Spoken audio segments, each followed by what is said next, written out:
Hello, and welcome to the Social Engineering and Phishing course. My name is Muharrem Aydin. I'm a computer engineer and cybersecurity expert, and I'm your instructor in this course. In this course, you're going to learn the following things about social engineering: the terminology and definitions of social engineering, basic social engineering techniques, social engineering types and the steps of the social engineering tests, how to bypass security measures, how to create malware, how to create custom payloads to use inside the malware, how to embed the malicious code into documents, the social engineering toolkit, and social engineering via phone, also known as phishing. You can use any virtualization platform such as Oracle VirtualBox or VMware Player. While using virtual environments, the virtual machines should be on the same network to see each other. Now, we're going to use virtual machines in NAT mode. If you're using VirtualBox because of its architecture, you should create a NAT network. If you use a virtual machine in NAT mode without configuring any NAT network, a network is created for that virtual machine, and it doesn't see other virtual machines even if they are in NAT mode. If you're using one of the VMware tools such as VMware Player, Fusion, or Workstation, using NAT mode for network interfaces will be enough for the virtual machines to see each other. Oh, and I should probably tell you that since there are a lot of vulnerabilities in it, do not use the virtual machines in bridge mode, which are intentionally vulnerable, such as Metasploitable or OWASP broken web applications.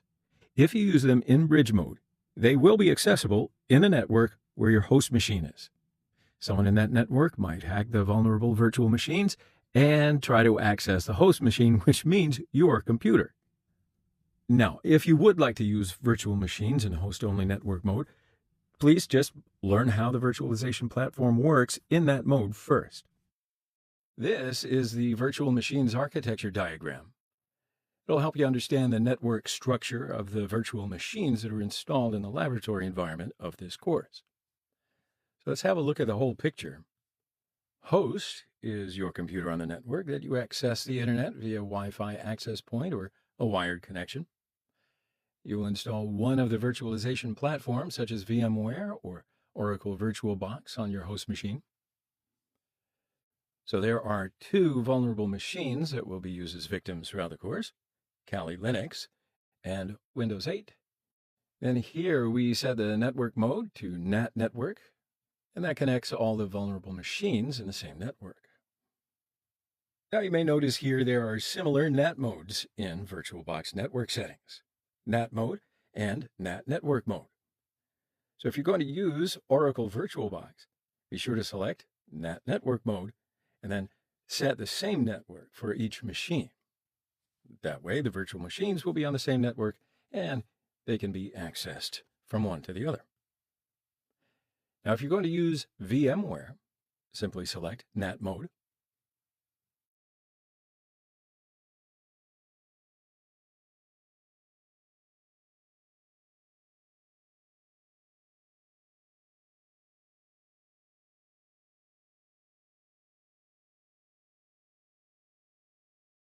Kali Linux, Windows XP, Windows 8.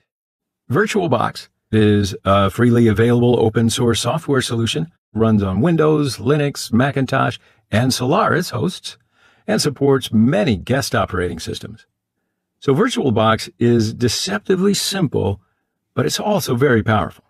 So let's go ahead and install it, give it a quick look. Hey there, so I want to make a particular hands-on demonstration in Windows for two particular reasons. One, I'd like to show you that the host is not critically important while preparing the lab. And secondly, I'd like the students using Windows as a host system to feel comfortable at the beginning of the course, because we're going to be using a Mac as a host system in general for the rest of the course. So simply by using your favorite web browser, type VirtualBox into the address bar. You will see the official site of VirtualBox is the first row of the results page. So it's virtualbox.org is the official site. So click on it. there's the download. So let's click it to see the download options. All right, so this is the latest edition when I was preparing the course. Now, there's a couple of options for the major hosts. So, by the way, what I mean about the host is that your main operating system installed on your computer. So click on the option, whichever is suitable for you. Right now I'll use a Windows, so I'm going to download for Windows hosts. And while downloading VirtualBox, just scroll your mouse down a little bit and you can see that there's an extension pack to install as well. The extension pack helps your installation support different things like USB 2 and 3 devices. It may help you to manage your installation easily. Now click on the link, All Supported Platforms. Wait a little bit. Might not take too much time. All of it has been downloaded. Go to my Downloads folder. Double-click on the X file. Click Next, Next, Next. And now it will install some virtual network adapters at this phase. So click Yes and Install. Now it's going to be installing for a while. And there it is finished. I don't want you to start now, so let's uncheck the box and click Finish. See, now's the time for installing an extension. After installation of VirtualBox, the icon has changed. You see that? So double-click on it and wait for a bit. Right, so now this screen comes up. Click Install. So go ahead and scroll down until the end, and you'll see that I agree button is enabled. So click on it if you agree, and, well, you should agree in order to use VirtualBox. So wait a second. Okay. So now you're done. Congratulations, you've installed VirtualBox. So please have a look and be familiar with the menus by yourself before you start.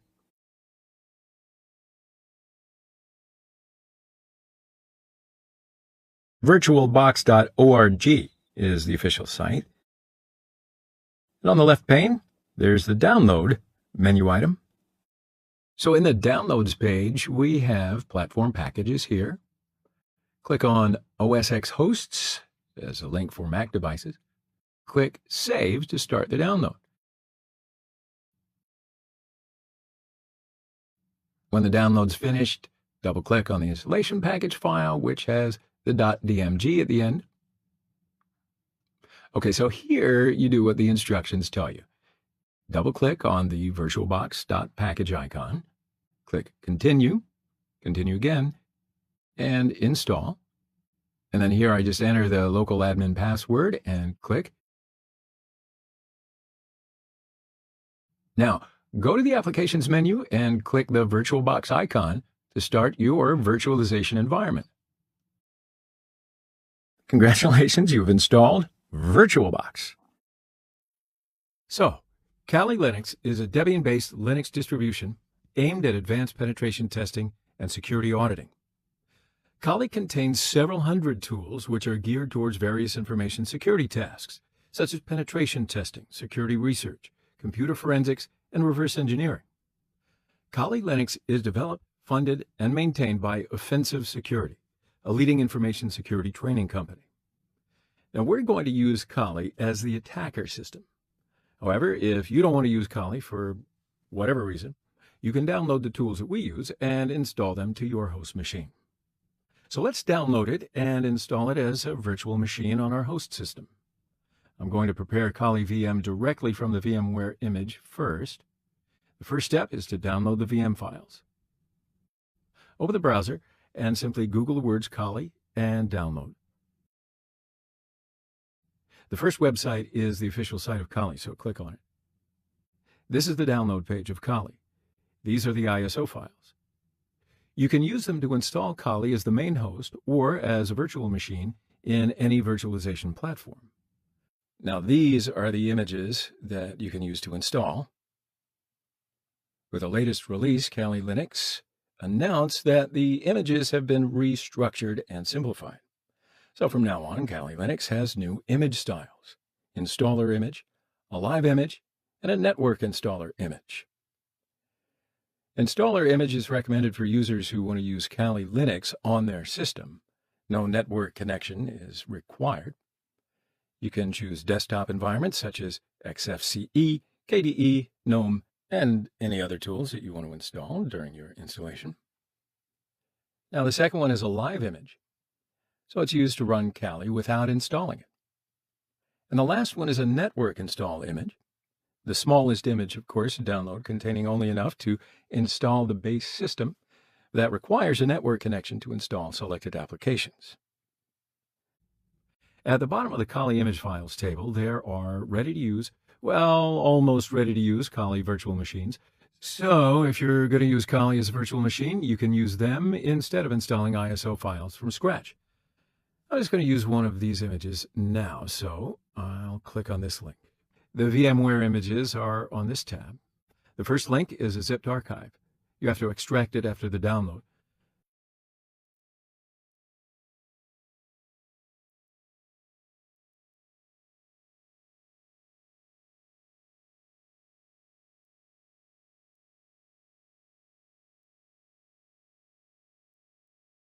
Let me show you what you'll have after you extract it.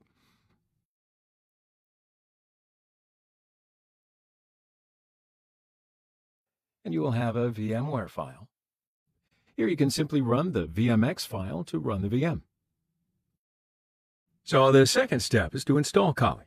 Well, since we'll use the OVA file, it'd be better to say import for this step. And the download's finished. So let's look at the file location. It's under the download folder. Now I'll open the VMware Fusion interface. From the Add button at the upper left corner, choose Import. Click the Choose File button and choose the OVA file you just downloaded and click OK. And as you see, VMware Fusion reads the file and then detects the VM as Kali Linux 2020.2. We can click Continue for the next step. Now it's asking for the location of the VM. And this folder works for me. Now I think it's better to collect all the VMs in a folder so you can manage them easier. It will create a single file with this name. Now click Save. And it starts to import. It may take a couple of minutes.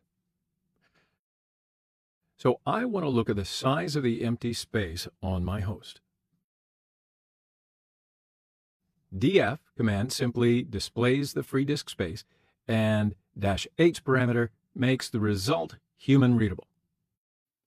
I have 192 gigabytes of free space, and that'll be quite enough for this installation.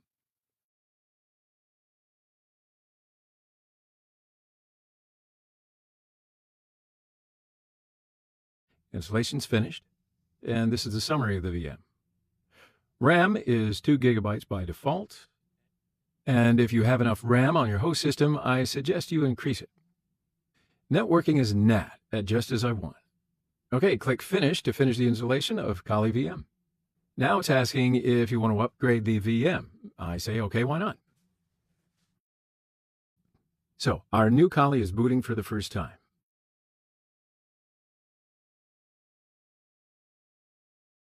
And we're here at the login screen.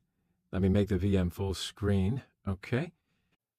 Now, in addition to the changes that I mentioned in the previous lecture, there is another important change in this Kali 2020.2 release. The default user account is now a standard unprivileged user. Kali is no longer using the super user account root by default, right? So the new default credentials are Kali and Kali. And welcome to Kali 2020.2. So let's open a terminal screen and check the network connection. When I run the ifconfig command with standard user privileges, I will get an error because the ifconfig command is under the sbin folder and requires root privileges. So why don't we have a look inside that sbin folder?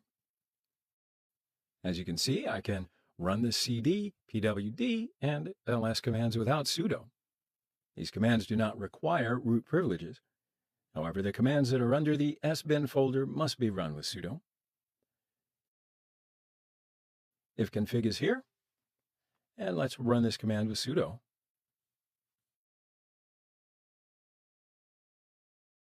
and it's okay now. Of course, there is a more practical solution. We can always switch the user to root so that we don't have to write sudo for every command that requires root privileges. So let's run sudo su. Okay, so I'm root now, and I'll double check that with the whoami command. Well, now I can run any command which requires super user privileges without sudo. And this is my IP address. If ifconfig didn't obtain an IP address, that means that you have a problem with your network configuration. It's not a problem. Problems do occur, and I certainly will give you some solutions to fix any possible network problems in the next lecture. So now we're on the last step. Fix the problems and run Kali. Now in this lecture, I will assume that you do have trouble with network connections, and I'm going to give you some solutions so that you can fix the problem. Now, hopefully you're not facing such a problem, so if you don't have a network situation, please, you don't have to apply any of these solutions in this lesson, but it's good to have you on the ride, and you can always sharpen your troubleshooting skills. So first off, let's reboot the machine to understand whether the problem is an exception for the initial run or not. So I shut down the virtual machine because I want to look at the settings of it. And click the Settings button. Click Processors and Memory. I want to make the RAM 3 gigabytes. So now I can click the Start button to boot it again. Now let me look at the network adapter while it's booting. Click on Network Adapter. Internet is shared in NAT mode, and that's what I want.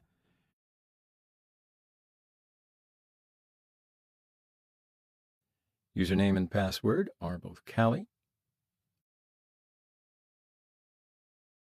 Okay, we are in again.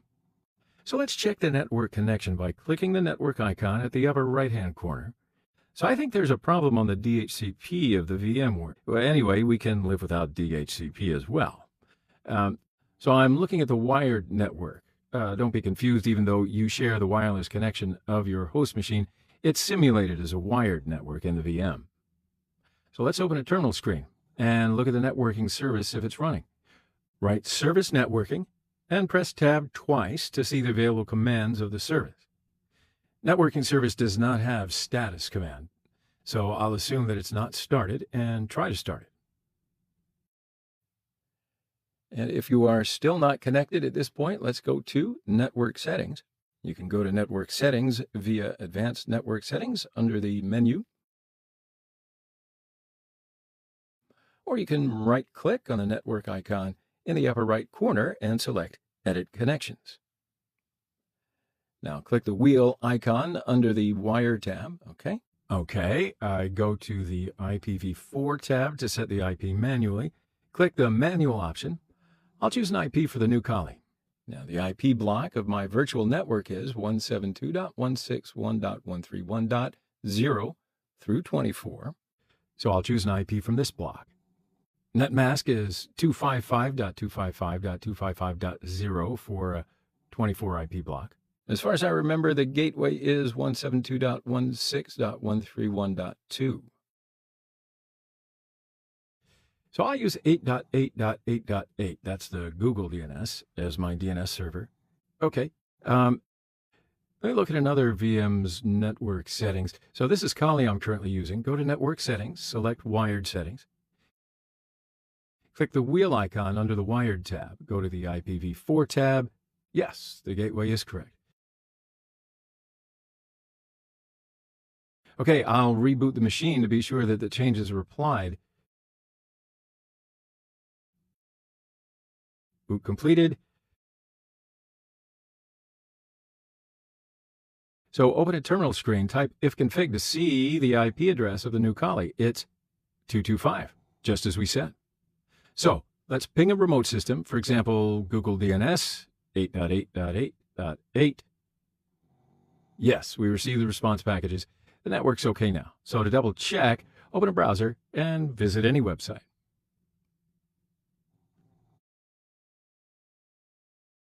Now I want to show you how to install Kali from the ISO file. The first step is the same, downloading the installation file. Here, the ISO file. Open the browser and simply Google the words Kali and download.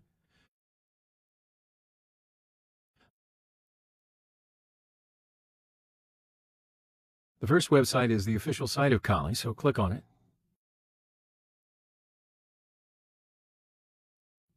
This is the download page of Kali. And these are the ISO files. You can use them to install Kali as a main host or as a virtual machine in any virtualization platform. Now there are 64-bit and 32-bit versions, as well as new image styles of Kali Linux, Installer, Live, and Net Installer.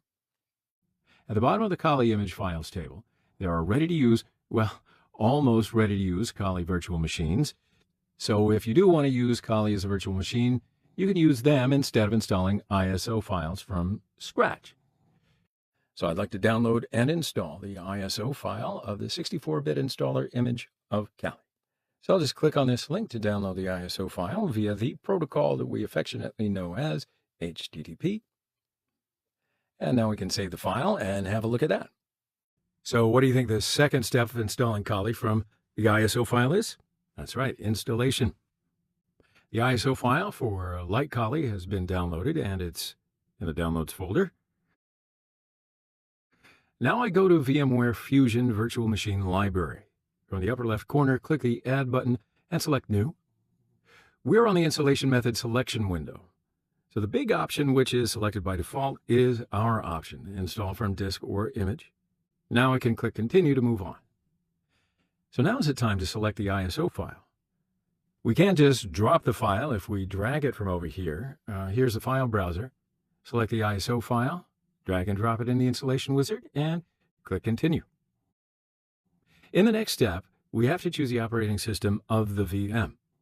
Now we know that Kali is a Debian-based Linux distro, and we downloaded the 64-bit version, so choose Linux, then the 64-bit version of the latest Debian, and once again click Continue. You can select the firmware type of a virtual machine. Legacy BIOS is a standard BIOS firmware. UEFI is an interface between the operating system and the platform firmware.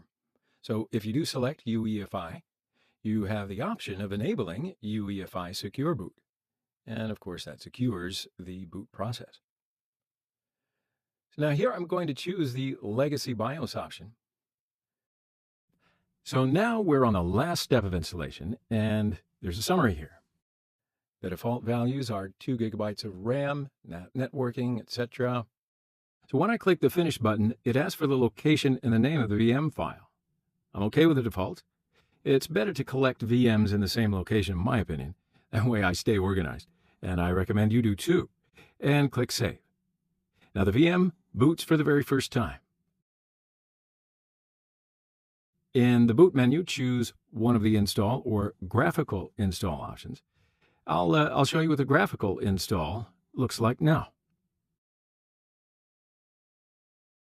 As you see, it's a typical operating system installation. We need to configure the OS now. So I'll select the language, location, and keyboard configuration.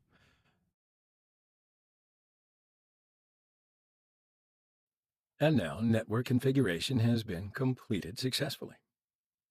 So I'll set the host name to Kali. And let's give it a domain name. I'll just choose the same name and continue. I'll set the username and password for the new user. Because Kali will not use a root account by default when it's started.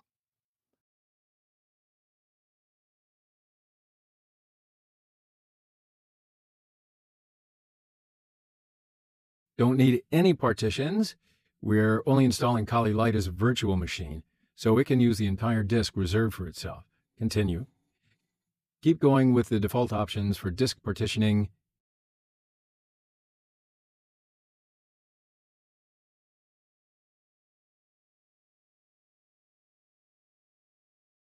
Yes, write the changes to disks. Now the system is being installed. And just like before, it may take several minutes.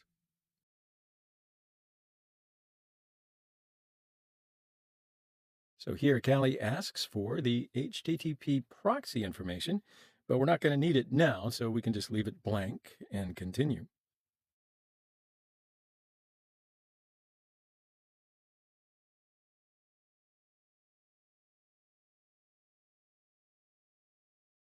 And in this section, you can choose the desktop environment that you want to use. Kali is no longer offering separate images for every desktop environment. There's just a single image for all of them. And it can be chosen during installation. So I will continue with the default option, XFCE.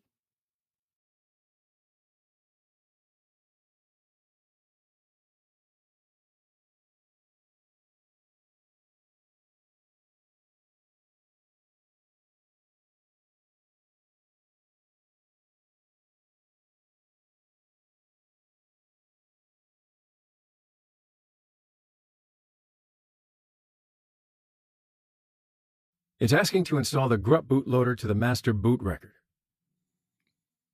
Now, this is more meaningful when you install an operating system as a second one on the host. We're just installing a virtual machine, so it's the only operating system for it. So, yes, install the grep bootloader to the master boot record. We have only one partition to install, grub, so I select that and continue.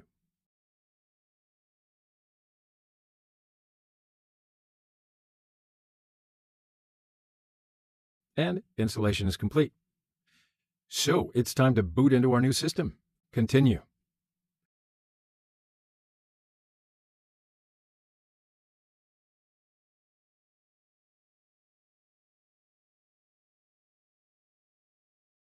We're finally at the login screen. Log in with username and password that you've set.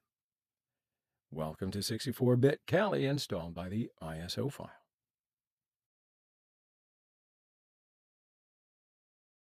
So I want to turn it off for now. Now let's go to the folder that we chose for installation. Order by date modified, and here is the Kali Lite VM file. So now is the final step. Run the VM and fix any problems. So we installed the Kali Linux 64-bit installer image VM in the previous lecture. Now let's boot it and just make sure everything's okay. I know it will be, don't you? Okay, so we'll log in with the username and password that you set during the installation.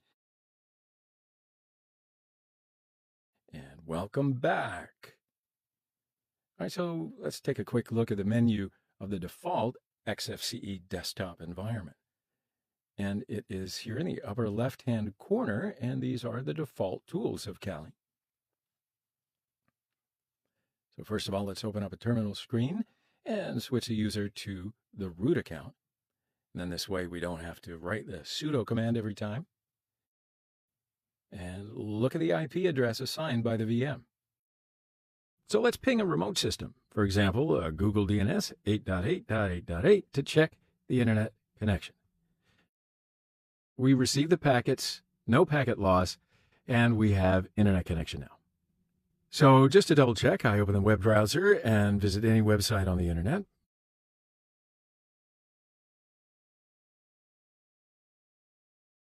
And it's okay now.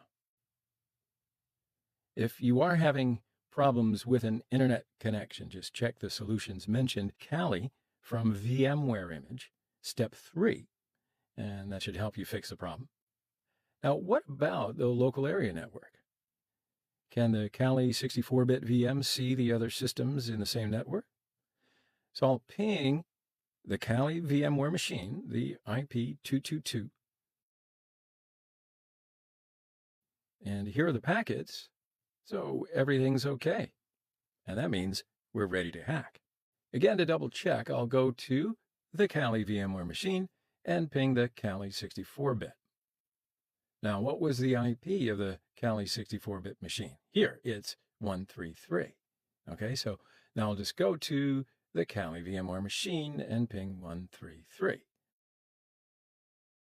And sure enough, everything is okay. I love it when everybody talks to each other error-free. So, Kali Linux is a Debian-based Linux distribution aimed at advanced penetration testing and security auditing.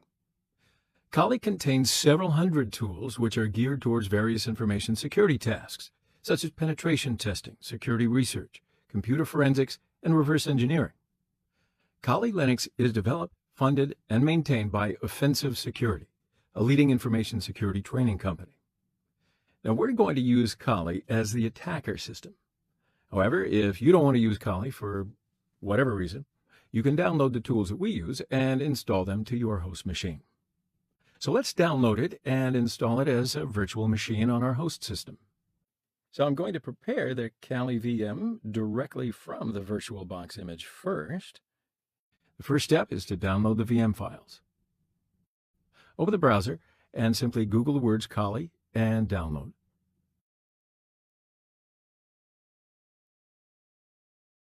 The first website is the official site of Kali, so click on it. This is the download page of Kali. These are the ISO files. You can use them to install Kali as the main host or as a virtual machine in any virtualization platform. Now, these are the images that you can use to install. With the latest release, Kali Linux announced that the images have been restructured and simplified. So from now on, Kali Linux has new image styles: installer image, a live image, and a network installer image. Installer image is recommended for users who want to use Kali Linux on their system. No network connection is required. You can choose desktop environments such as XFCE, KDE, GNOME, and any other tools that you want to install during your installation.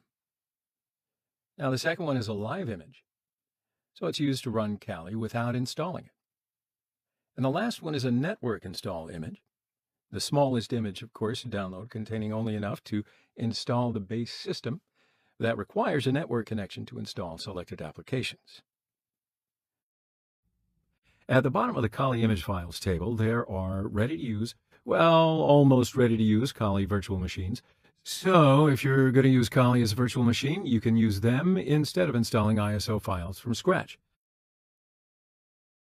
Click this link under the Kali Linux VirtualBox tab to download the OVA file. And the download has been completed. So here you can just simply run the OVA file to run the VM. So the second step is to install Kali. Well, since we'll use the OVA file, it'd be better to say import for this step. And the download's finished. It's under the download folder. Now I'll open a VirtualBox interface, choose import, and choose the OVA file under the download folder and click continue. So as you can see, there are the suggested settings of VirtualBox for the imported virtual machine. RAM is 2 gigs by default. Now just click Import and agree to the license agreement in order to continue. And it starts to import. That may take a couple of minutes. So I want to look at the size of the empty space on my host. df command simply displays the free disk space, and -h parameter makes the result human readable. Now I have 140 gigabytes of free space, and that should be plenty for this installation.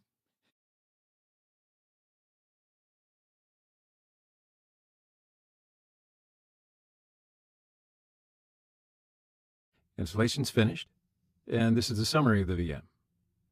RAM is 2 gigabytes by default, and if you have enough RAM on your host system, I suggest you increase it. Networking is NAT, just as I want. Now just click on the Start button. Okay, the virtual machine could not be started.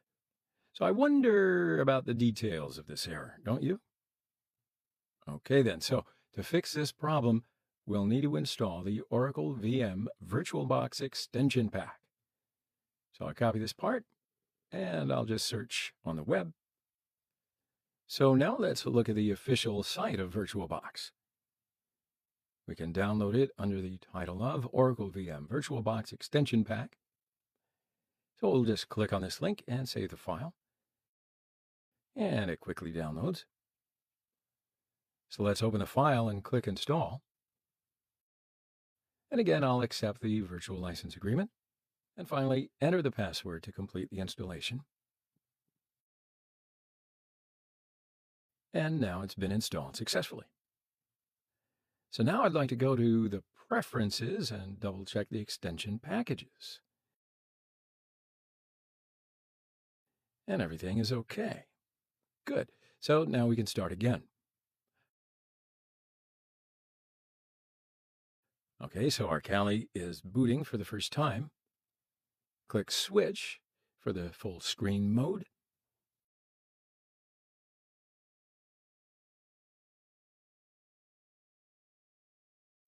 And here we are at the login screen.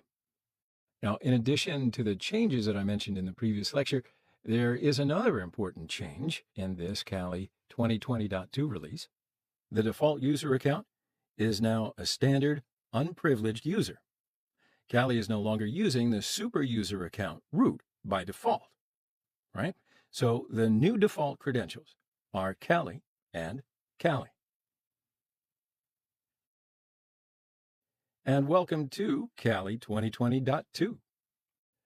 Now, normally the screen resolution automatically fits your particular screen, but if you have any resolution problems like I appear to be having, you can change the scale for your screen. So first, I'll just open up the display settings, and I can choose the resolution value to be 1920 by 1200 and click the Apply button. Now go to Preferences, and under the Display tab, you can change the scale factor. So I'll set this value to be 190% of my screen, and you can change it to whatever you want and just try different values for your screen. All right, so I'll click OK. Now let's look at the changes.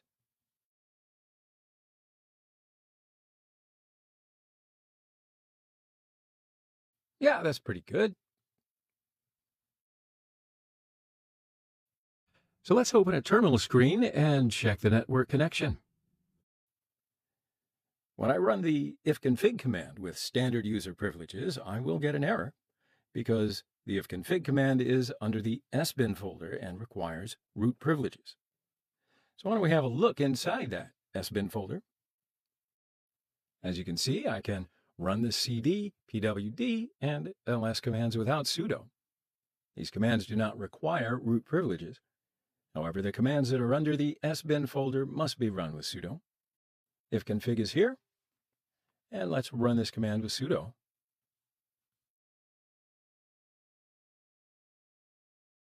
And it's okay now. Of course, there is a more practical solution. We can always switch the user to root so that we don't have to write sudo for every command that requires root privileges. So let's run sudo su. Okay, so I'm root now, and I'll double check that with the whoami command. Well, now I can run any command which requires super user privileges without sudo. And this is my IP address. If ifconfig didn't obtain an IP address, that means that you have a problem with your network configuration. It's not a problem. Problems do occur, and I certainly will give you some solutions to fix any possible network problems in the next lecture. So now we're on the last step. Fix the problems and run Kali. Now in this lecture, I will assume that you do have trouble with network connections, and I'm going to give you some solutions so that you can fix the problem. Now, hopefully you're not facing such a problem, so if you don't have a network situation, please, you don't have to apply any of these solutions in this lesson, but it's good to have you on the ride, and you can always sharpen your troubleshooting skills. So first off, let's reboot the machine to understand whether the problem is an exception for the initial run or not. So I shut down the virtual machine because I want to look at the settings of it. Now select Kali and click the Settings button and click the System tab. I want to make the RAM 3 gigabytes. So now I can click the Start button to boot it again.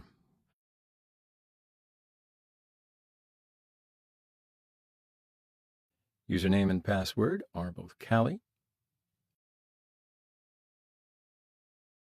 Okay, we are in again. So let's check the network connection by clicking the network icon at the upper right-hand corner. So I think there's a problem on the DHCP of the VMware. Well, anyway, we can live without DHCP as well.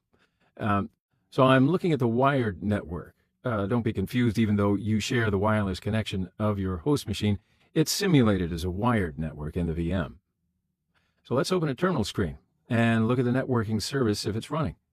Write Service Networking and press Tab twice to see the available commands of the service. Networking service does not have status command, so I'll assume that it's not started and try to start it. And if you are still not connected at this point, let's go to Network Settings. You can go to Network Settings via Advanced Network Settings under the menu. Or you can right-click on the network icon in the upper right corner and select Edit Connections. Now click the wheel icon under the Wire tab, okay? Okay, I go to the IPv4 tab to set the IP manually. Click the Manual option. I'll choose an IP for the new Kali. Now the IP block of my virtual network is 10.0.2.0 through 24, so I'll choose an IP from this block. Netmask is 255.255.255.0 for a 24 IP block. The gateway is 10.0.2.2. So I can use Google DNS as my DNS server and route. Now you can click the Save button. Okay, I'll reboot the machine to be sure that the changes are applied.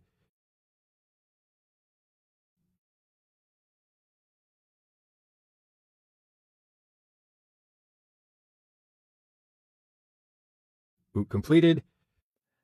So open the terminal screen and first type sudo su to switch the user to root so that you don't have to write sudo for every command that requires root privileges, and then run the ifconfig command to see the IP address of Kali.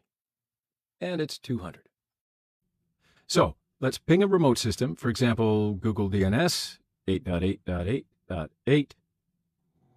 Yes, we received the response packages. The network's okay now. So to double check, open a browser and visit any website.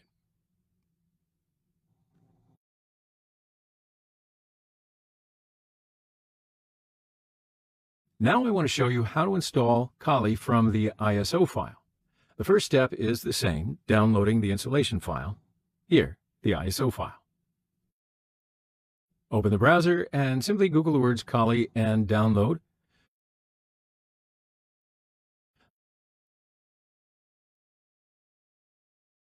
The first website is the official site of Kali, so click on it.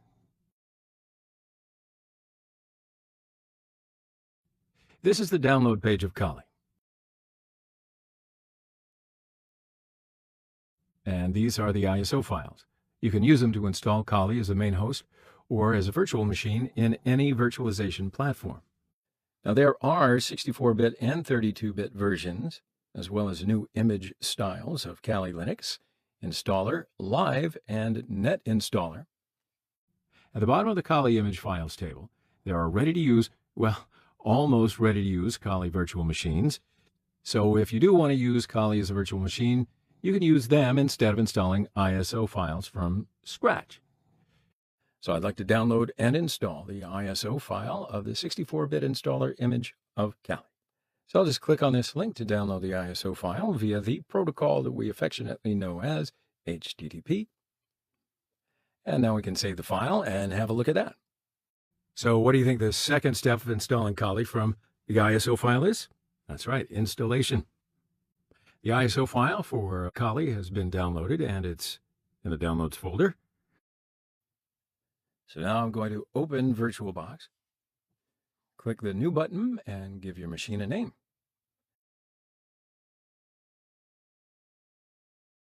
You can choose the folder for VM. Now, it's better to collect VMs in the same location, in my opinion. That way I stay organized, and I certainly recommend you do that as well. And I'm okay with the default. Type is Linux. Okay. Now, we know that Kali is a Debian-based Linux distro, and we downloaded the 64-bit version, so choose Linux, then the 64-bit version of the latest Debian. Now I can click Continue to move on. RAM is a 1 gigabyte by default. Now, I do want to make RAM 3 gigabytes here. And we'll want to create a virtual hard disk now, so click Create. Here you can change the hard disk file type. The VDI file format is used when you create a new virtual machine with a new disk. VirtualBox also supports VMDK file formats, and that's used by many other virtualization products, such as VMware and VHD file formats that are used by Microsoft. We can also select the native file format of VirtualBox, VDI, and that's the one that I'll be using for this installation. So this page is for the type of hard disk. Now, dynamically allocated disks are faster to create, and they'll also grow to larger sizes. Fixed-size disks may be faster to use, but that way they won't grow any larger once they start filling up. So let's select the dynamically allocated option and click Continue. So here I want to make the size of a virtual disk 20 gigabytes. Okay, click Continue and the Start button. So here we should add the ISO file. So just click the Add button and select the ISO file that is, well, should be in the download folder. Click Choose and Start. VM boots for the very first time. In the boot menu, choose one of the install or graphical install options. I'll show you what the graphical install looks like now. As you see, it's a typical operating system installation. We need to configure the OS now. So I'll select the language, location, and keyboard configuration.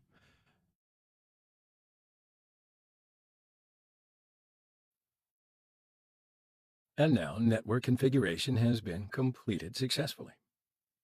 So I'll set the host name to Kali, and let's give it a domain name. I'll just choose the same name and continue. I'll set the username and password for the new user. Because Kali will not use a root account by default when it's started. Don't need any partitions. We're only installing Kali Lite as a virtual machine, so it can use the entire disk reserved for itself. Continue. Keep going with the default options for disk partitioning.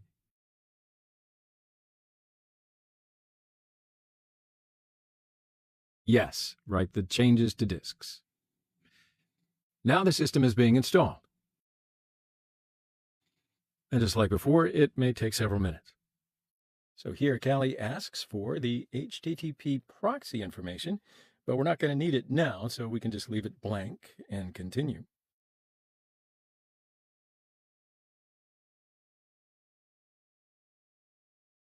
And in this section, you can choose the desktop environment that you want to use.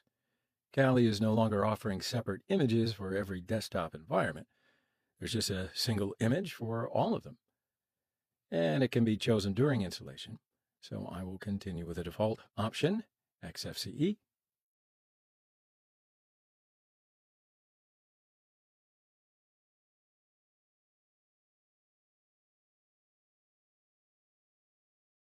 It's asking to install the grep bootloader to the master boot record. Now, this is more meaningful when you install an operating system as a second one on the host. We're just installing a virtual machine, so it's the only operating system for it. So, yes, install the grep bootloader to the master boot record. We have only one partition to install, grub, so I select that and continue.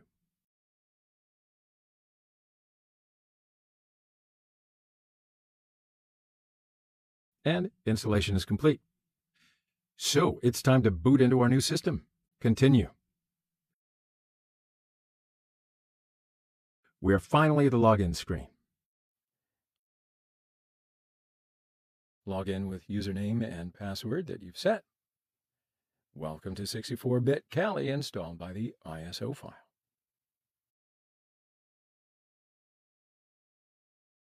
So I want to turn it off for now.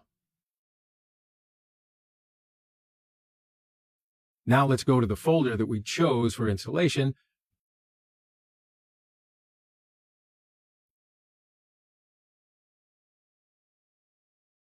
And here is the Kali VDI file. So now is the final step. Run the VM and fix any problems.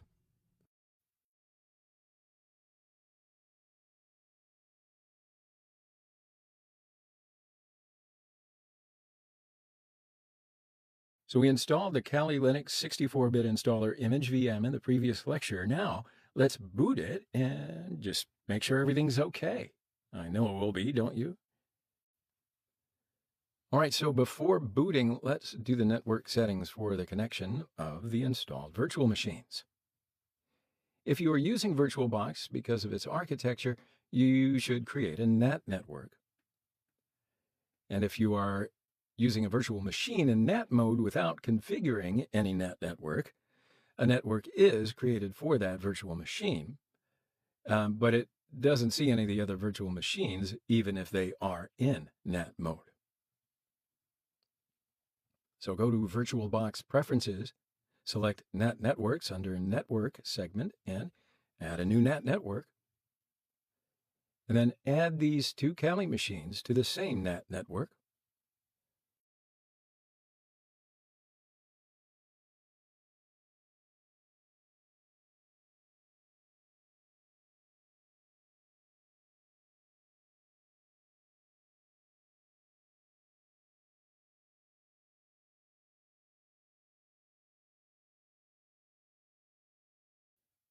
And let's start the Kali from ISO machine that we installed recently. Now, while it's booting, you can start another Kali machine that we previously installed with the OVA file.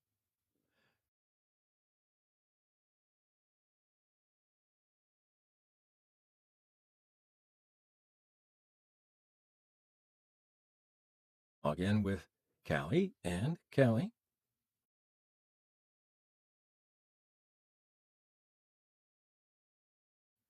Now, this is the Kali from ISO machine. Okay, so we'll log in with the username and password that you set during the installation. And welcome back. All right, so let's take a quick look at the menu of the default XFCE desktop environment. And it is here in the upper left-hand corner, and these are the default tools of Kali. So first of all, let's open up a terminal screen and switch the user to the root account. And then this way we don't have to write the sudo command every time. And look at the IP address assigned by the VM. So let's ping a remote system, for example, a Google DNS 8.8.8.8 to check the internet connection. We receive the packets, no packet loss, and we have internet connection now. So just to double check, I open the web browser and visit any website on the internet. And it's okay now. So now let's check the connectivity between the virtual machines in the NAT network. So first, let's look at the IP of the other Kali machine.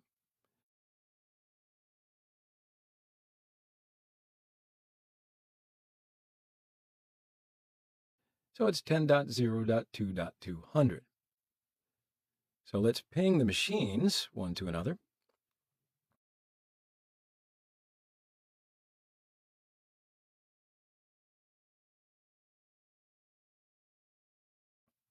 Okay, so they are connected, and that means ready to hack.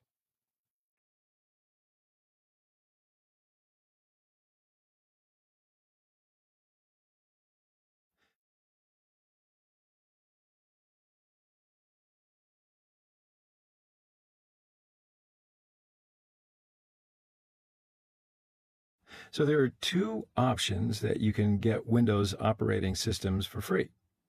One of them is this website. So it's a website that allows you to download virtual machines to test Windows Internet Explorer, as well as Microsoft Edge browsers. As you can see here, there are a few download options. So I'll choose this one and the platform. Now look, I'm going to choose here this one and then download the zip file. So it's going to take a little time because it's a pretty big file. And you can also download the Windows 10 flavor as well. The other one is the Microsoft Evolution Center. So you can download almost all Microsoft products here. So let's go to the Products menu. For example, click Windows 10 Enterprise. And what you get is a 90-day evaluation product. Click Continue. You should fill in this form and continue. And you can go to your Downloads folder. So I'll right-click it and extract it.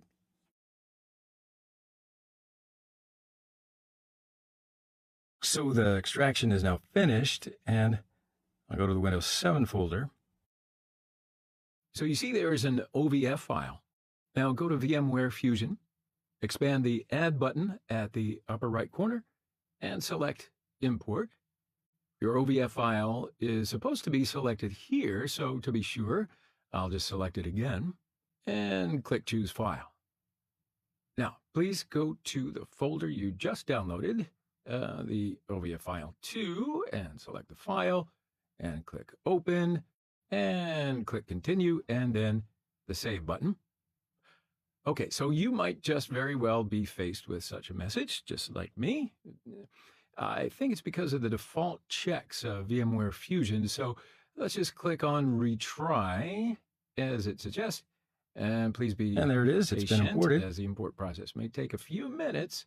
So congratulations. And these are the default settings of the imported VM.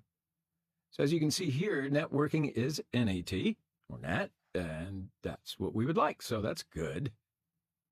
And you can change these settings by clicking Customize Settings, if you wish, and then we can click Finish.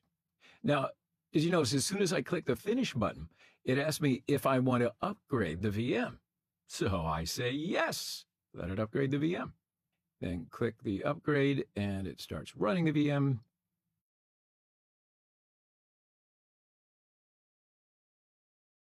All right, so this is how the Windows VM downloaded from developer.microsoft.com website. Here's what it looks like. And yep, it certainly does. It starts installing some device driver software. So let's check the network settings.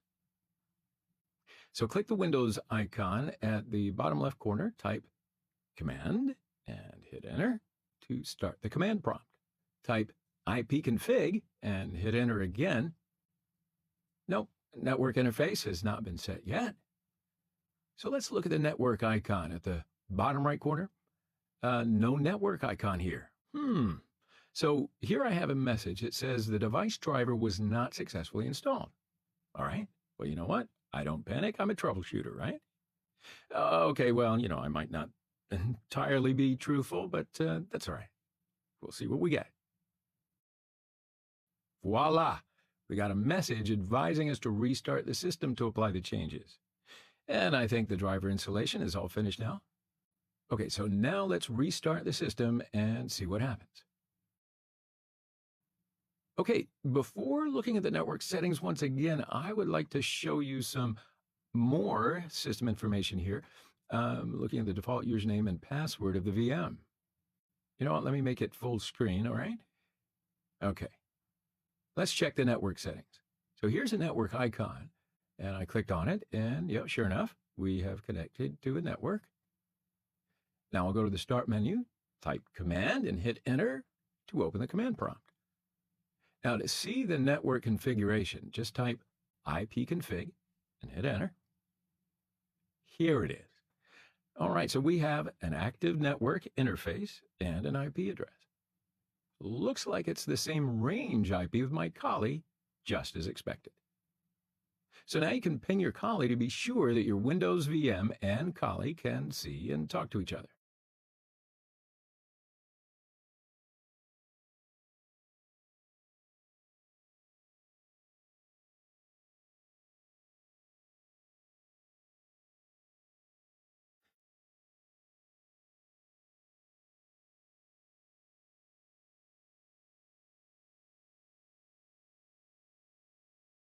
So there are two options that you can get Windows operating systems for free.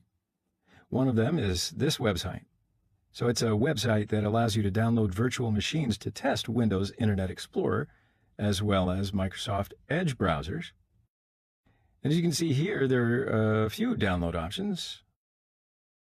So I'll choose this one and the platform. Now look, I'm going to choose here VirtualBox and then download the zip file. So it's going to take a little time because it's a pretty big file. And you can also download the Windows 10 flavor as well. So now the other website, remember I said there were two ways to do it. The other one is the Microsoft Evolution Center. So you can download almost all Microsoft products here. So let's go to the products menu. For example, click Windows 10 Enterprise. And what you get is a 90-day evaluation product. So you should fill in this form and click it to download the product. So I also download here only the virtual machines. And you can go to your downloads folder. I'm in my tools folder now. And I'm going to extract Windows 7 first. So I'll right-click it and extract it. And I don't want to wait, so I'll do the same for Windows 10. Right-click it and extract it. After 2 or 3 minutes or so, they'll both be extracted. Okie doke, so the extraction is now finished, and I'll go to the Windows 7 folder. Now, you'll see that there is an OVA file, and you already know how to import this into VirtualBox. So we'll double-click on the file, and a few seconds later, this window will come up. Now, I only changed the name to Win7. Reinitialize the MAC address and import. So in a few minutes, it'll be imported into VirtualBox. And there it is. It's been imported. So congratulations. If you've been doing what I've been doing, you have just now imported Windows machines into your lab environment.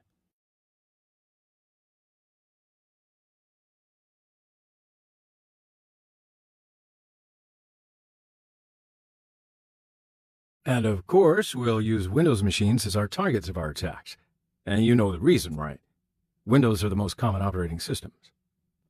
One of the Windows targets will be Windows XP Service Pack 1. Now, it's not designed to be vulnerable, but, well, it is naturally a vulnerable system. It's not an up-to-date system. A lot of patches are missing, and as you probably know, too, Microsoft does not support this operating system anymore. Another target system that I'll use is Windows 8. It's an up-to-date and modern operating system.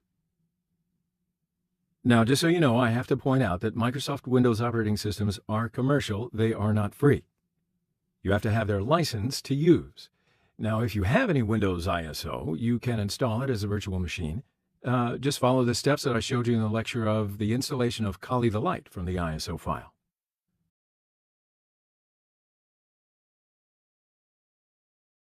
Go to VirtualBox Preferences, select NAT Networks under Network segment, and create New NAT Network. Then, go to Virtual Machine Settings. On the Adapter 1 tab under Network segment, attach the virtual machine to NAT Network, and choose the NAT network you created. So now, let's provide connectivity between your virtual machines. So the way I'm going to do this, I will include all of my virtual machines in a NAT network. I'm first going to start with Kali, so I'll choose it, click Settings, go to Network Settings, change NAT to NAT Network, right? And click OK.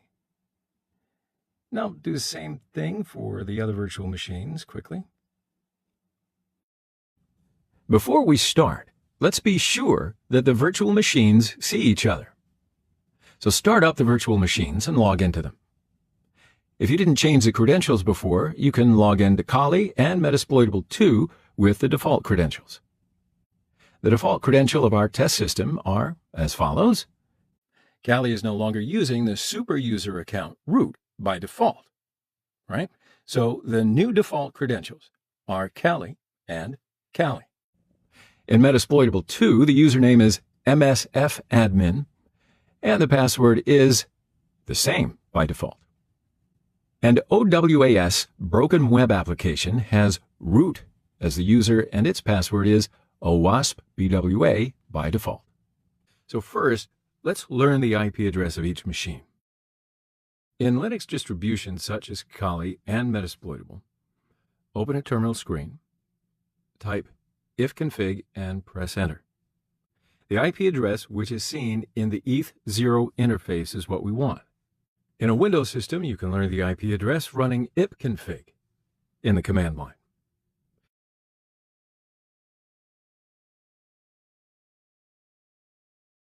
So in your host machine, you will see more than one IP address for your system.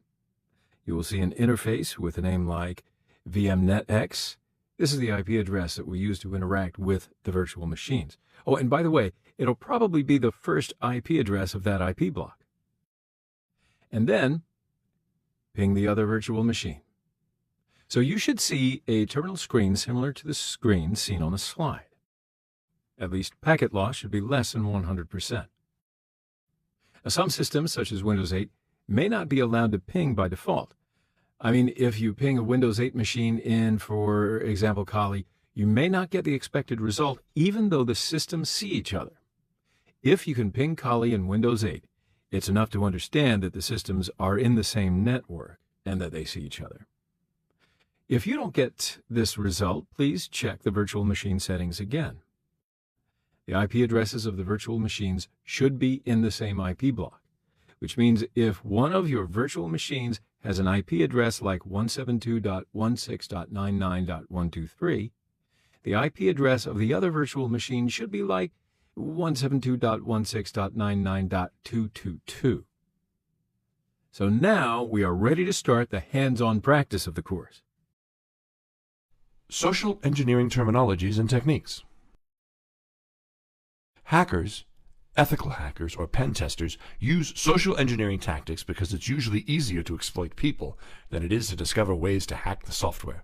For example, it's much easier to fool someone into giving you their password than it is for you to try hacking their passwords. Social engineering is psychological manipulation of people into performing actions or divulging confidential information. The types of information that you seek can vary, but you usually try to trick the targeted victim into giving you their passwords or bank information or access to their computer to secretly install malicious software that will give you access to their passwords and sensitive information, as well as giving you control over their computers. You usually use the human relations and the inattentions of the people in social engineering attacks. If you have enough information about the company, send a phishing email to the victims as the employer instead of someone they don't know. You won't believe the results. In a social engineering attack, you get the best results if you use the fear and curiosity of the victims. Scare them. There is abnormal traffic from your computer to the others. It's probably a worm trying to spread. Have you ever visited a website that you shouldn't or downloaded something that you shouldn't trust? Or make them curious. Prepare a CD, drop it next to the victim accidentally, and curiosity killed the cat. Let's explain why the human being is always under attack with the writings of Rick Ferguson, who's the Director of Security Research and Communications at Microsoft. People are always the weakest link in information security. You can deploy all the technology you want, but people simply cannot be programmed and can't be anticipated. As long as an attacker makes their delivery vehicle credible enough, a target is likely to click the link or open the file. The bugs in the human hardware are exploited in various combinations to create attack techniques, some of which are listed on this slide. Let's talk about the most famous techniques briefly. Shoulder surfing is simply the technique used to obtain confidential data such as PIN numbers and passwords by observing the information without getting the victim's attention. For example, by looking over the victim's shoulder. This attack can be performed either at close range by directly looking over the victim's shoulder or from a longer range by, for example, using a pair of binoculars or similar hardware. Shoulder surfing is likely to be performed best in crowded places because it's easy to observe the information without getting the victim's attention. Dumpster diving, also known as trashing, is another popular method of social engineering. It's briefly looking for valuable things in someone else's waste bin. A huge amount of information can be collected through company dumpsters, company phone books, organizational charts, company policy manuals, calendars of meetings, events and vacations, system manuals, printouts of sensitive data or login names and passwords, printouts of source code, etc. All of this information can be used to assist a social engineering attack to gain access to the target company's network. The dictionary meaning of tailgating is to drive too closely behind another vehicle, but as a social engineering attack technique, tailgating is seeking entry to a restricted area secured by unattended electronic access control, for example, by an RFID card. In this technique, you simply walk in behind a person who has legitimate access. Following common courtesy, the legitimate person will usually hold the door open for you, or you yourself may ask the employee to hold it open for you. The legitimate person may fail to ask for identification for any of several reasons, or may accept an assertion that the attacker has forgotten or lost the appropriate identity token. You may also fake the action of presenting an identity token or the action of looking through your pockets to find your identity token. During this course, we will see phishing in detail. For now, let's just talk about the concept. In a phishing attack, typically the attacker sends an email that appears to come from a legitimate business, a bank, a credit card company, requesting verification of information and warning of some terrible consequences if it's not provided. The email usually contains a link to a fraudulent web page that seems legitimate, with company logos and content, and has a form requesting everything from a home address to an ATM card's PIN or a credit card number. The basic goals of social engineering are the same as hacking in general: to gain unauthorized access to systems or collect information in order to commit fraud, network intrusion, industrial espionage, identity theft, or to simply disrupt the system or network. You can see different classifications for social engineering attacks. Here, we classify these attacks into 3 groups. Physical social engineering attacks. In this type of social engineering attack, the attacker tries to gather information by being physically present in the social engineering environment. If it's possible, they also observe the people using their persuasion skills or some tools to collect data. Social engineering by phone. Calling the victim. The attacker usually tries to collect some critical information about the victim. In addition, the attacker can try to deceive the victim to visit a malicious website or install a malicious piece of software as well. Computer-aided social engineering attacks. Now, in most cases, this type of social engineering attack is performed as a phishing attack. Phishing is typically carried out by email spoofs or instant messaging. It often directs users to enter personal information at a fake website. Now, the look and feel of that website are identical to the legitimate one, and the only difference is the URL of the website that they're visiting. Just like all other hacking or pen testing types, the steps of the social engineering attacks are reconnaissance, scanning, exploitation, and post-exploitation. In reconnaissance steps, you try to collect everything which will help you to perform a successful attack. Here are some examples of the information you collect. Information about the people who are related to the target company, employees, employers, subcontractors, shareholders, clients, etc. Security measures of the company, so you can look for the evasion techniques. Which internet browser is used mostly? What is the most common version of that browser? If you know this, you can prepare your malicious websites to work with that browser. Like internet browsers, you should be better in collecting the versions of the programs widely used inside the company. Versions of the Java runtime environment, PDF reader, Office tools, etc. Company-sensitive data. If you know the name of the director of the Human Resources Department, you can prepare a phishing email as if it was sent by the director. Exploitation step is the attack time. Call the victims. If you can, redirect the victims' phones to call you. Prepare websites to use the vulnerabilities of the browser widely used in the target company and force the victim to visit the website. Prepare malware and force the victim to open it. Send the malware as an attachment to a phishing email, or in an instant message, or in a promotion CD-ROM distributed in the company, or in a flash drive as a gift to the victim. Post-exploitation is deep diving. The actions of this step are to see how far you can go inside the company, accessing the most sensitive systems and information, creating backdoors for further use, etc. In addition to human weakness, system weaknesses are also used in phishing attacks. You can use the vulnerabilities of web browsers, Java applications, Office documents, web applications to compromise the target systems. Use some realistic scenarios to get the victims to run the malicious software, or prepare malicious websites and deceive the victim to visit these websites so you can collect the sensitive data from the victims. Of course, there will be some security systems used by the target company. You can use some techniques and tricks to bypass them. In general, end-user computers of a company are restricted by security systems to reach the ports except 80 and 443. As you know, these two ports are the default ports of the HTTP and HTTPS. For this reason, you should use the ports 80 or 443 for connection on the attacker side. If the target machine is behind a different private network, or the target machine's firewall blocks incoming connection attempts, then you should consider using a reverse connection. In a reverse connection, the attacker sets up a listener first on his box. The target machine acts as a client connecting to that listener.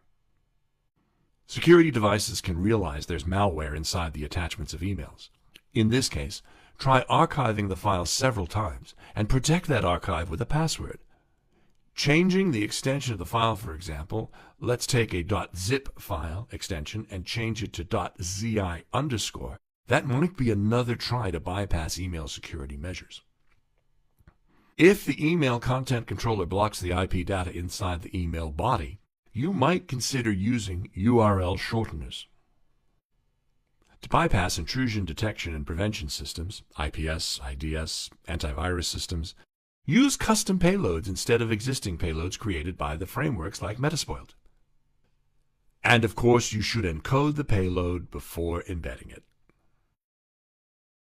To compromise the victim systems, we prepare some malicious software and force the victim to run the malware into their systems, so we can open a back door or steal some data or gain a session, etc. Before talking about the customer payload creation, we need to see a few terms to make the subject clearer. Most likely you already know the terms we'll talk about in this slide. If so, just jump to the next one. Malware. It's a short form of the term malicious software. It's a kind of software that's used to compromise the computer systems.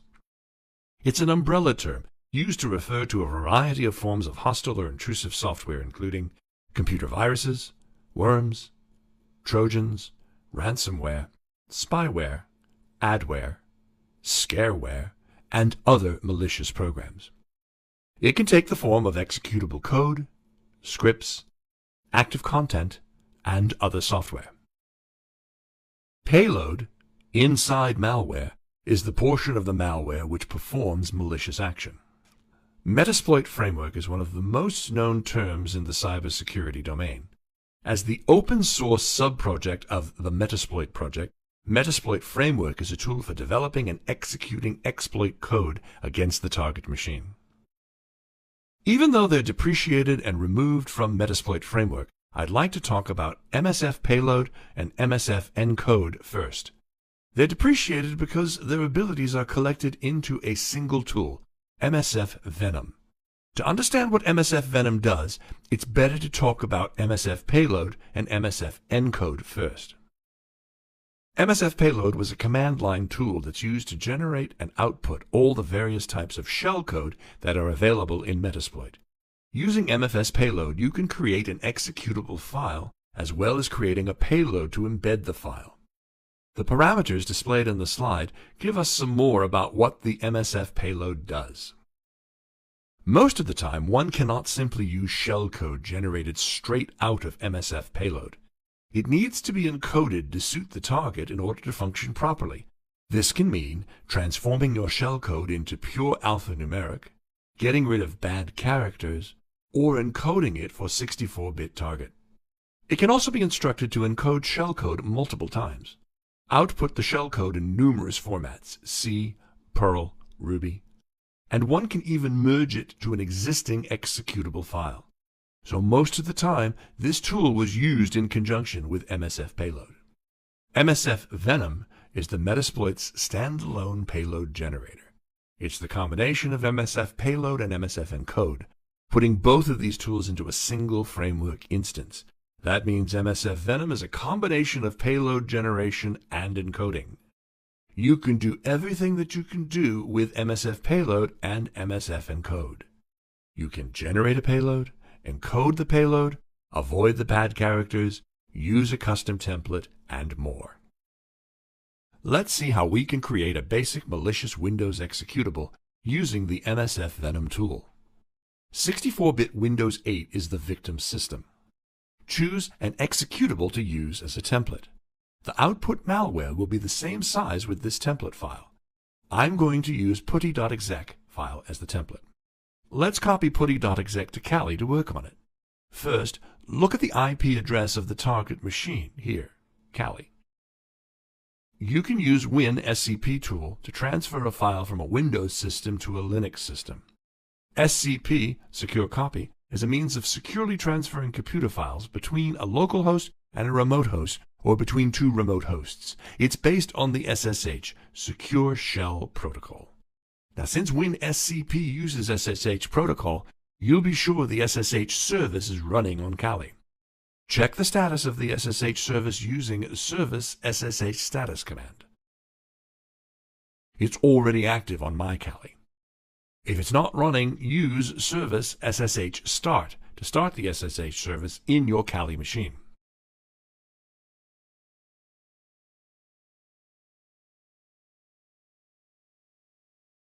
If you try to log in WinSCP using root user, you may see the access denied message. That means using SSH service with root user is denied in your Kali machine's SSH service configurations. Either change the SSH service config to be able to connect with root user or create a new user to use SSH connections. I choose to create a new user. You can use add user or user add commands on the terminal screen, or users interface to add a new user. Now, I've already added a user before SSH user for this purpose. You can add a similar user to your system.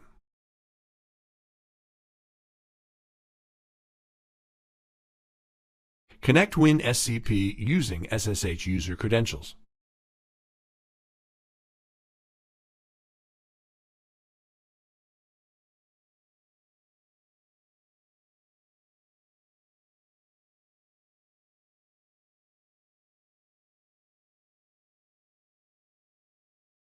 Find the exec file at the Windows side. In this example, it's on the desktop of a current user. Copy it to the Kali machine, in here, to the home folder of SSH user. In Kali, use is command in the terminal screen to see if the file is transferred successfully.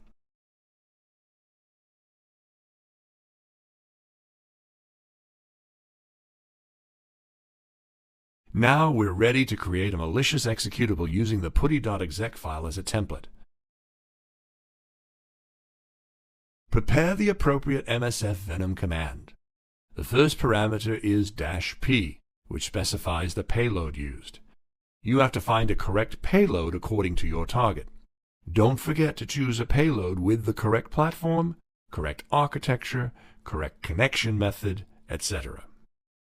You can see the available payload using MSF Venom-L payloads command. There are a lot of payloads available, and since the target machine is 64-bit, we can filter the results using grep command with pipe.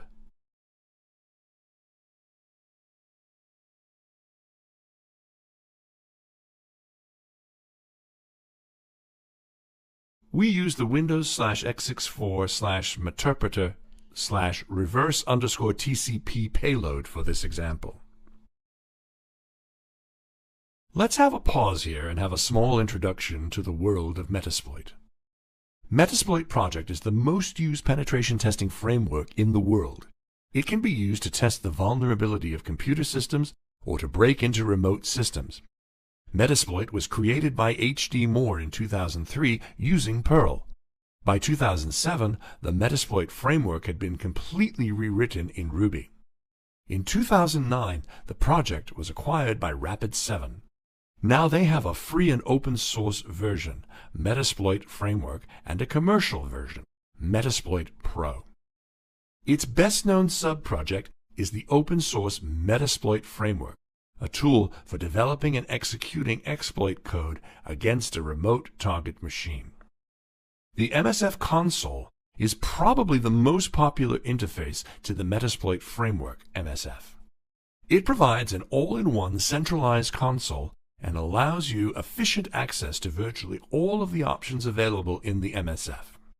MSF console may seem intimidating at first, but once you learn the syntax of the commands, you will learn to appreciate the power of utilizing this interface. Meterpreter, short for the Meta Interpreter, is an advanced payload that is included in the Metasploit framework. Its purpose is to provide complex and advanced features that would otherwise be tedious to implement purely in assembly. The way that it accomplishes this is by allowing developers to write their own extensions in the form of shared object DLL files that can be uploaded and injected into a running process on a target computer after exploitation has occurred. Meterpreter and all of the extensions that it loads are executed entirely from memory and never touch the disk. Let's continue to create a malicious executable using the MSF Venom tool. Now, the first parameter was the payload. We can choose the platform here, Windows, but since we chose a Windows payload, the tool will already understand the platform. Same as the platform, we can set the architecture x64 using the -arch parameter. Because we use a payload for x64 architecture, the tool will already understand the architecture, so we don't need to use arch and platform parameters in this example. The next parameter is -f to determine the format of the output file. Now you can use MSF Venom -help -formats to see the available formats.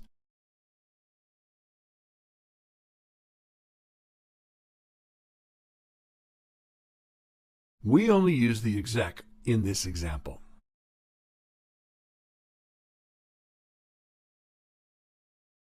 Then specify the template file using a -x parameter with the template file.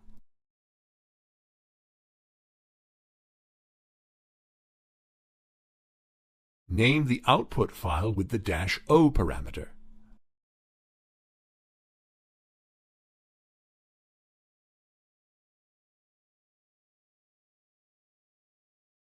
Now is the time to define the options of the payload.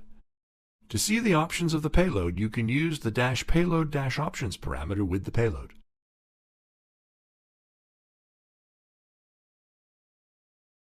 We have to define the lhost and the lport options of the payload here. Complete the command again, output file format, template file,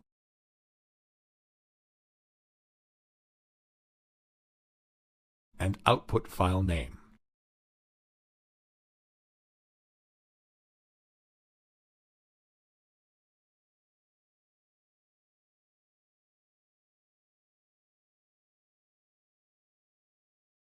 Now assign lhost and lport options of the payload. Lhost is the IP address of the listener machine, in this example our Kali machine. Lport is the port which will be open to listen to the sessions. Hit Enter to create the malware.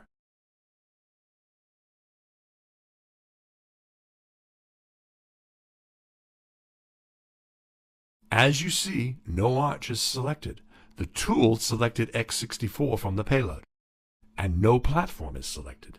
The tool automatically selected Windows from the payload again. To be sure, go to the folder and see the created malware. The attacker should find a way to make the victim accept and run the malware. Let's just copy the malware to the victim's machine at the moment, and suppose that we send it as an attachment to a phishing email. First, let's try to copy the file to the Windows machine while Windows Defender is running.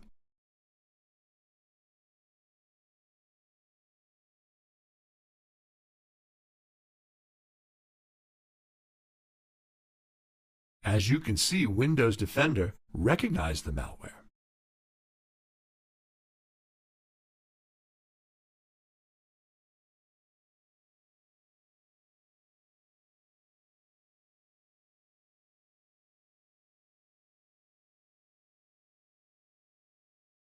And deleted it in seconds. Can you guess why? Because we used a standard Metasploit payload which is very well known, and Windows Defender recognized it easily. To see the payload in action, let's turn Windows Defender off and send the malware again.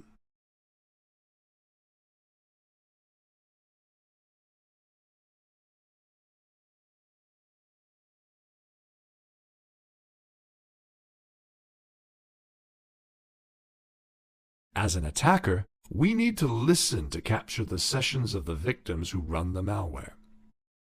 Start MSF console. You'll have a Metasploit framework shell. Search for the handlers.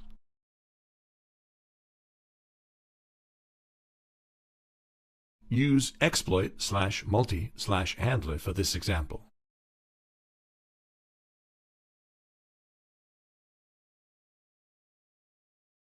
In Handler, we have to use the same payload that we use in the malware.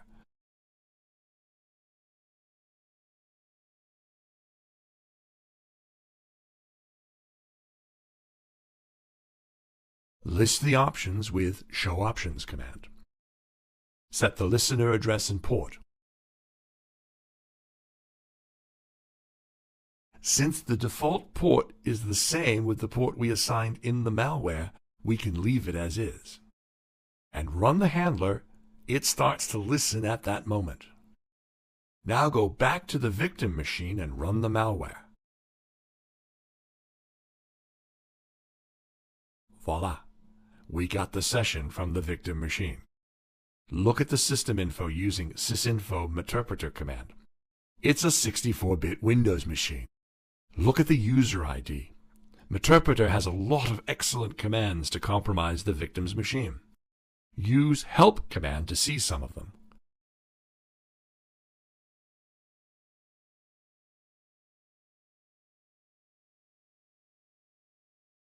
Let's take a screenshot of the victim machine.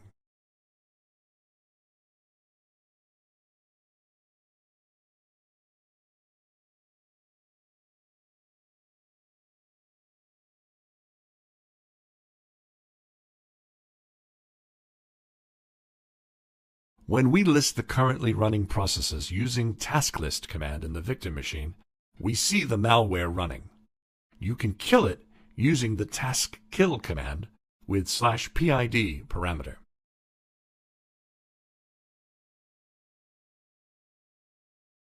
Use /F parameter to force it to be killed. As soon as the malware process is killed, the meterpreter session dies as well. Using MSF Venom, you can create more complicated malware. Doing this, you may suppose it will not be easy for the security systems to recognize the malware. Look at the examples seen in the slide. You can use -E parameter to encode the payload. You can use MSF Venom-L encoders to see the list of encoders. With the -I parameter, you can encode the payload several times. In this example, it was 10 times. -K is used to preserve the template behavior and inject the payload as a new thread. If you use this option, the size of the output file becomes a bit bigger than the template file. But do not forget that you are still using a standard Metasploit payload. Let's take a closer look at the listener. If you use a payload with a reverse connection, also known as a connect back, you, the attacker, have set up a listener first on your box. The victim or target machine acts as a client connecting to that listener, and then finally you receive the session. Exploit/multi/handler module of Metasploit framework is used to collect and manage multiple sessions from different platforms. You can see the detailed options of the handler using Show Advanced command. If you set exit on session false, the handler continues to listen when an active session is killed. Set the same payload with the malware and set the option of the payload. If you run the handler using the exploit-j command, the handler runs in the background. When a session is opened, a message appears. Use session-l command to list the active sessions. To activate a session, use session-i command with the ID number of that session. You can use background command to send the session background. Use session-k with session ID to kill a session. If you use -k uppercase K parameter, you kill all captured sessions. Creating custom payloads. The payloads of well-known frameworks such as Metasploit are easily recognized by the security systems. The best way to avoid this is to create your own payload. There are open source and free tools to create your own malware and payloads such as Veil, Avoid with a 0 instead of an O, Syringe, Fat Rat, and Empire. Now you will see how to create a custom payload using Veil framework. First, let's install it to our Kali machine. If we Google as Veil Evasion, the first link will be the GitHub page of Veil Evasion. This page redirects us to the GitHub page of Veil 3.0. In the README part of the page, we see the quick installation guide. We simply follow the steps of this installation guide. Install Git if it's not already installed. Create the clone of the Veil 3.0 project.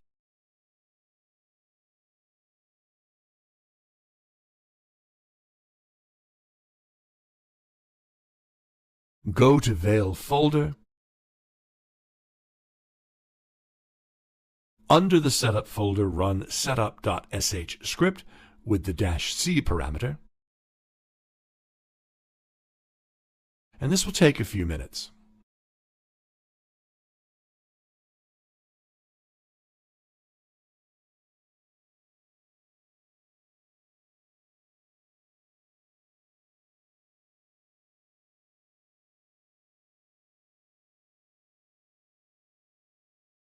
In this period, some install wizards are opened. Don't worry, they're all next finish wizards.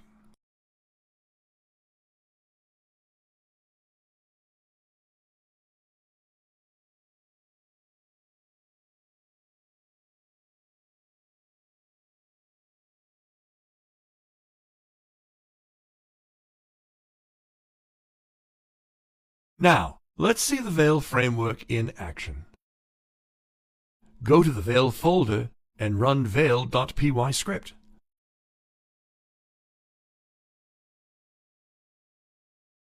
Use list command to list the available tools. We would like to use the evasion tool, so print use one and hit enter. Veil evasion menu is opened. Use the list command to see all available payloads. There are more than 40 different payloads. Let's use Meterpreter payload, which is using a reverse HTTPS connection. Copy the file name with the full path. We'll use it on the next step. Print use 27 to use the payload we selected and hit enter. The options of the payload are listed. Change as many options as possible to make the payload more customized. The most important options here are the address and port number of the listener machine, lhost and lport options.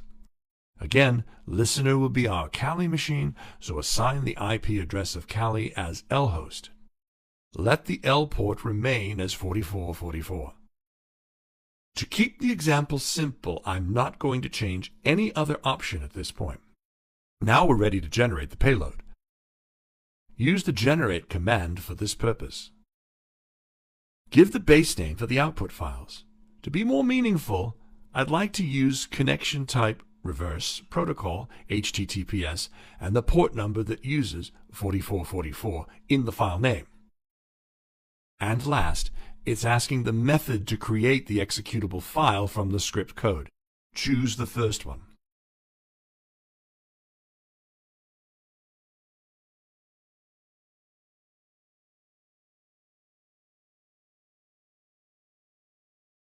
malware is ready as a code and as an executable file, plus an RC file which is used to start an appropriate handler that uses the same options with the malware is prepared. Let's transfer the malware to our victim machine using the WinSCP tool.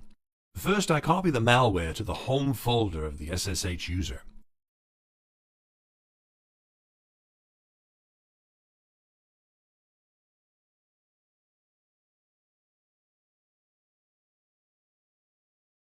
You can examine the generated file using Linux file command.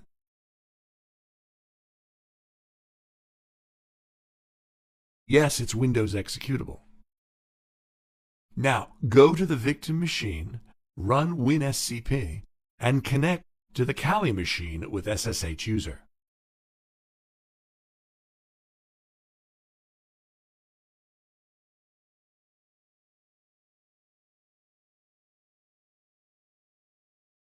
Before copying the malware generated by Veil, let's turn on Windows Defender.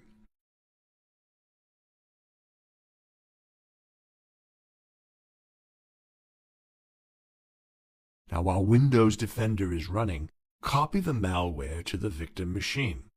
No, Windows Defender cannot recognize the malware. We successfully copied the malware into the Windows 8 system. Now, at this point, as the attacker, we need to have a listener because the payload of the malware uses a reverse connection. So go to Kali, use Metasploit RC file, which is generated by Veil, to create a listener. Print MSF console-R and add the RC file name with its full path, then hit Enter.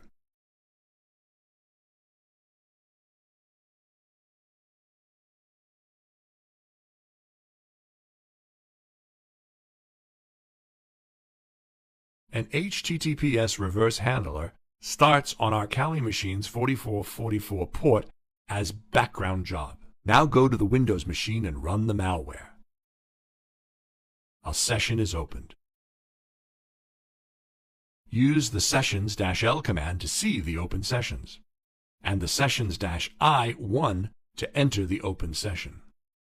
Now we have a Meterpreter session on the victim machine, even though the victim machine has a security solution, Windows Defender. Enjoy. Another powerful and easy-to-use tool is the FatRat. It's an exploitation tool that can help you to generate backdoors and post-exploitation attacks like browser attack DLL files.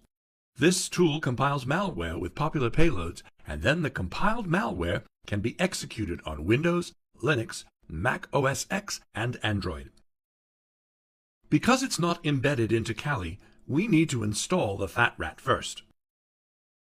At the beginning, we need to download the files of the FatRat framework. Clone the Git account of the FatRat for this purpose. Wait until the cloning is finished. That may take some time according to your internet connection speed. The files are cloned under the FatRat folder. Go into the folder using the cd command. Look at the files using is. Let's run the FatRat shell script. Oops, permission denied. Look at the file permissions. Probably it does not have the executive privileges. True. No execute write at all. Make the FatRat file executable using chmod, that's chmod, Linux command. Now it has execute writes for all. Now we can run the FatRat script. It says we have to run setup.sh script first. We're not going to run setup.sh script all the time, it's just needed to run before the first usage. Like the FatRat file, setup.py file does not have execute privileges. Make it executable as well. And run. It installs all the dependent tools necessary for the FatRat tool and upgrades the tools.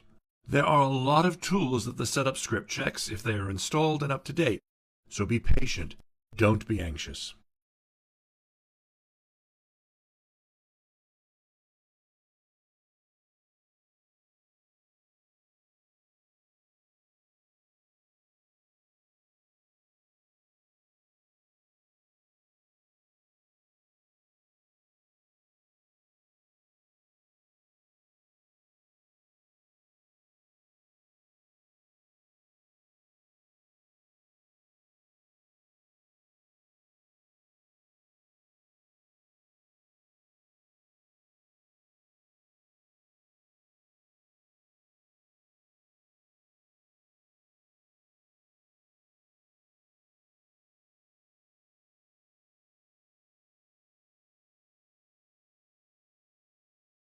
Installing tool dependencies.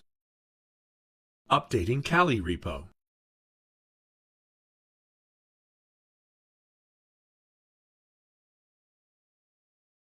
Installing MingW32 compiler. At the end of the setup, it asks if you want a shortcut for FATRAT in the system. That means the setup will add FATRAT into the path, so you'll be able to run it from anywhere in your terminal. Now we can run the FATRAT script. It checks all the dependencies at the beginning.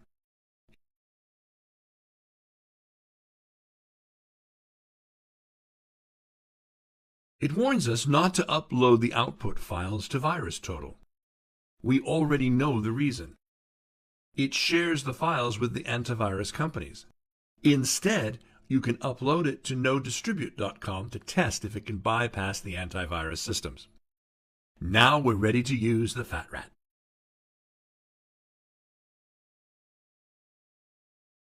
Let's try to create malware which cannot be detected by the security systems. I'd like to try to create a backdoor with the MSF Venom first. Go to the FATRAT folder and run FATRAT script. If you let the tool add a shortcut to the system, you don't need to go to the FATRAT folder. You can run it from anywhere. It checks all dependent applications and conditions, such as internet connection, at the beginning.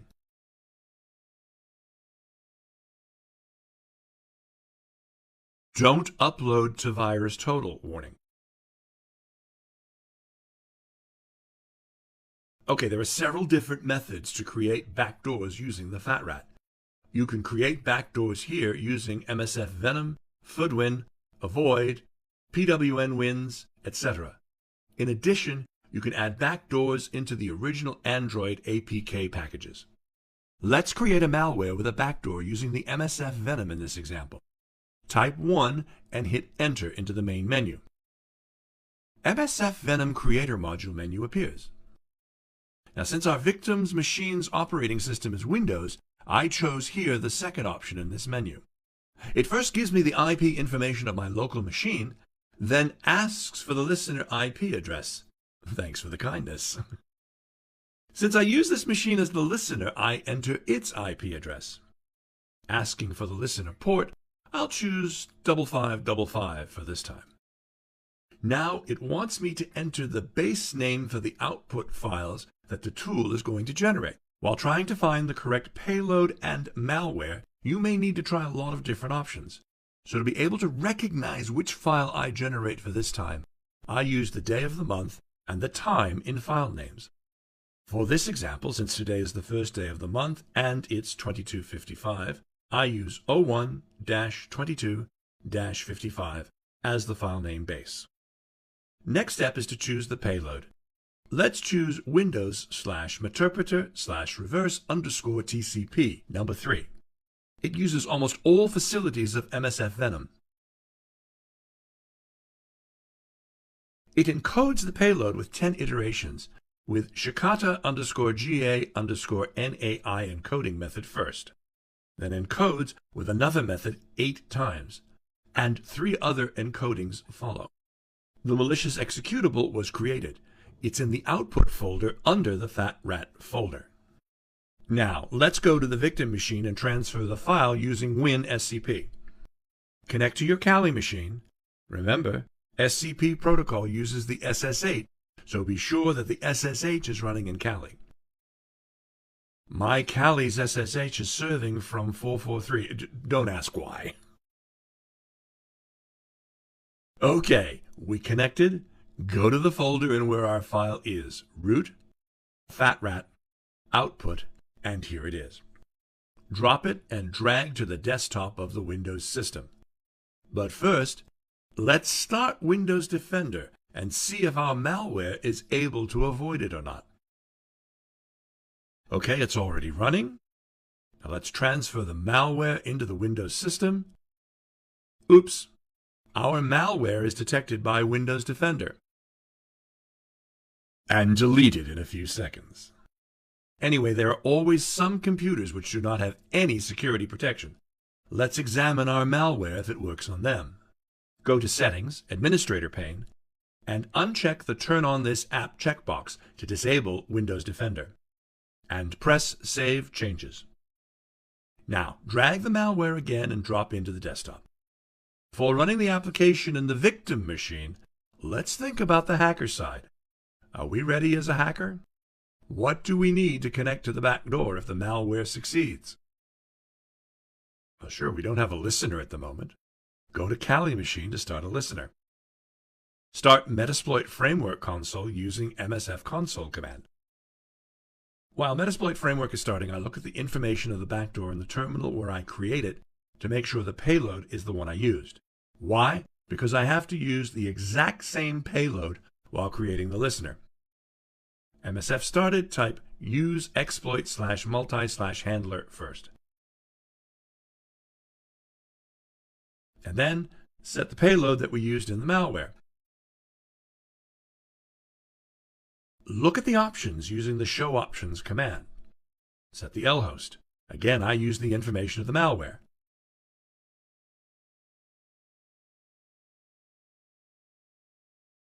Set the port, which was 5555 on my malware. Now type exploit to start the handler. Go to the victim machine now and run the malware we copied a few minutes ago. Turn back to Kali, you see that a Meterpreter session is opened. Once again, the victory is ours. But wait a second. Windows Defender on Windows 8 has detected our malware. We should find another way to create an undetectable malware. This time, I'd like to create a malware using PWN-Wins, the option 6. We are now in the main menu of the Fat Rat tool. Type 6 and hit Enter to use PWN-Wins to create the malware at this time. PWN module menu appears. There are different options here to create an exec, batch, or PDF file.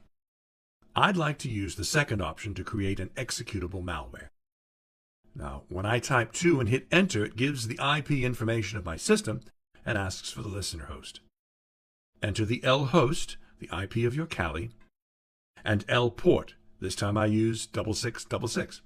Use whatever you want. Base name for output files, I use the same format, 01-23-02. Again, I choose the third payload, reverse_TCP.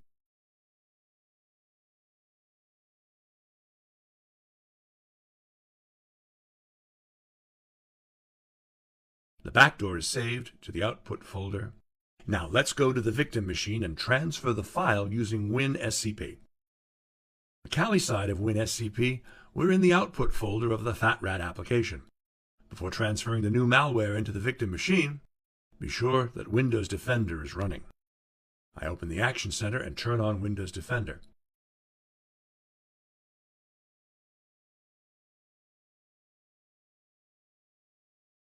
Okay, it's running. I can transfer our new malware now.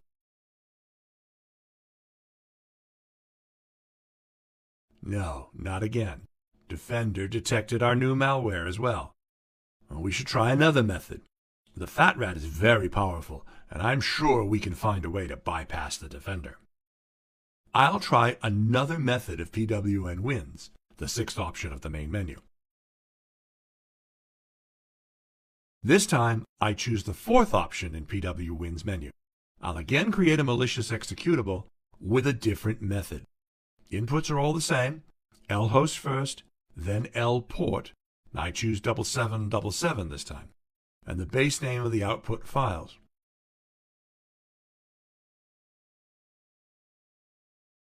I chose the reverse TCP as the payload, the third option.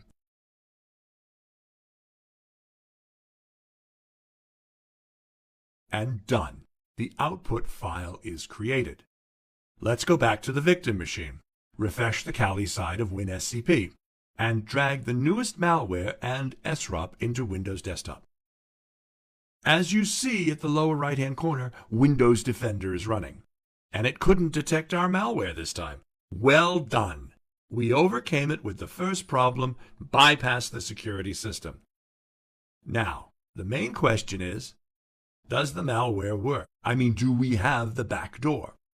So at this point, we go back to Kali and start a listener. Start the MSF console.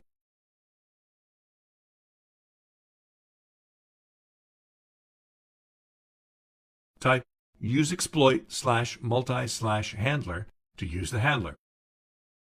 Set the payload, the same one we used in the malware. To be sure, I prefer to copy the payload from the FATRAT terminal and paste it. Set lhost, the IP address of Kali, and lport. Remember, that was 7777.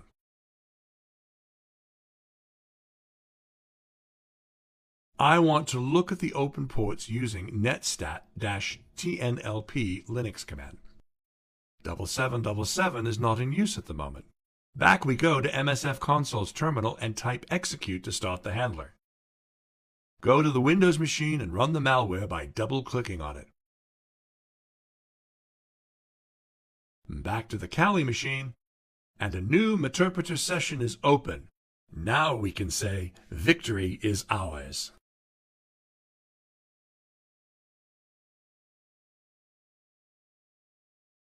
You may face some problems while installing a new tool.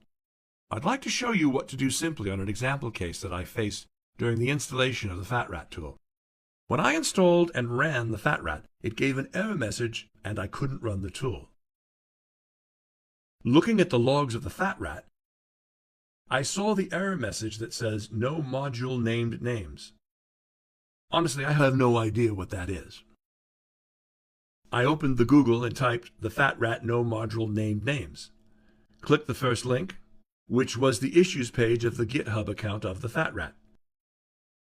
I did what the Peterpt said and overcame the problem. Embedding malware into the documents. It's very common for malicious software to be embedded in a widely used document, such as a PDF or Office document. Let's look and see what Metasploit Framework has for this purpose. In MSF Shell, and you already know how to open the MSF shell, simply type MSF console in the terminal screen of Kali. If you search for Adobe in PDF words, you see that Metasploit Framework has 2 exploits to embed a malware into a PDF file. And thankfully, the ranks of the exploits are excellent, which means they will work very good and stable in the ideal circumstances. Of course, you need an appropriate payload for the exploit. When you look at the options of the exploit using show options command, you see that the target of the exploit is Adobe Reader with versions 8 or 9, which is running Windows XP, Vista, or 7. When you gather information about the target company, you'll probably find this information: which operating systems are used, which readers are preferred, which versions are used, etc. Suppose that you don't have any clue that the target operating systems and/or readers are used in this company. Still, isn't it worth it to try? Now is the question: can you find any device running an old version of operating system and an old version of the reader? The answer is of course. Do you remember the WannaCry ransomware attacks? The attack affected more than 300,000 computers across 150 countries, including the UK's NHS health systems. The malware was using a vulnerability where Microsoft had already released a patch for it 2 months before the WannaCry attack. But the attack affected hundreds of thousands of computers because they are always out of date. If you can find a few machines that fit these conditions, it might be enough for you to hack the entire company. The next step is to set the options. Set the template PDF file in file name. If you don't, Metasploit Framework will use its own template. Set the output PDF file name, file name. If you don't, Metasploit Framework will name it as evil.pdf. Now set the options of the payload you choose. If you choose a reverse HTTPS Meterpreter payload like me, set the IP address of the listener, lhost. Set the listener port if you don't want to use the default one, lport. And when you're finished setting your options, you can use exploit or run commands to generate the file. Now you must bring the file and computer users, I mean victims, together. Send the file in a phishing email. Copy the file in flash drives and give them as gifts. Write the file in CDs and spread them in the company if you can, etc. By merging a malicious PDF with another arbitrary PDF file, you can make it more difficult for antiviruses to recognize it. In the first picture, a Windows/Meterpreter /reverse_TCP payload embedded PDF file is scanned in virustotal.com. No obfuscation or customization was performed, so 30 of 47 antivirus programs detected it. In the second pick, a custom payload using Windows/Meterpreter/reverse_HTTPS payload of Metasploit was created by Veil and embedded into the PDF file. 17 of 47 antivirus programs detected the malware. In the third picture, the document used in the second picture was merged with a clean PDF file. In this time, only 10 of 47 antivirus programs detected the malware. Just like embedding a malicious code into a PDF file, you can easily embed a malicious macro code into an MS Office document such as MS Word. To create a malicious Word document, we should prepare a macro code and the payload which is used by the macro. Let's prepare a malicious Word document using the Metasploit framework and Veil framework. The steps of this example will be creating a malicious executable, converting the malware into a macro code which is ready to be embedded into an Office document, creating the Office document, embedding the script code as a macro, and concatenating the payload as text. Starting a listener to listen to the sessions of the victims who open the Office document. Opening the document as a victim. Collecting the session as the attacker. Now let's do it. First, create a malicious executable using Veil. I'll take it faster now because we've already done this before. To remember, please refer to our Creating Custom Payloads with Veil lecture. Choose List in the main menu. Type Use One to use Evasion tool. Type List to list available payloads. Let's use payload 27. Setting the listener host is enough at the minimum.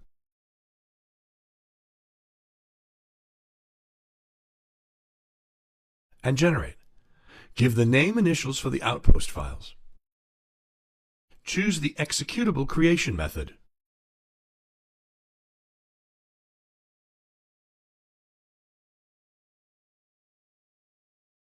Okay, malicious executable is created.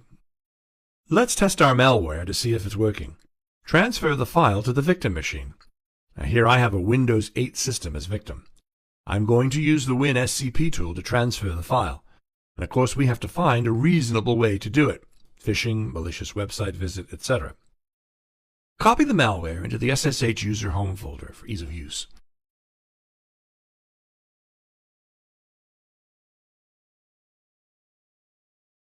Run WinSCP. Connect to the Kali machine.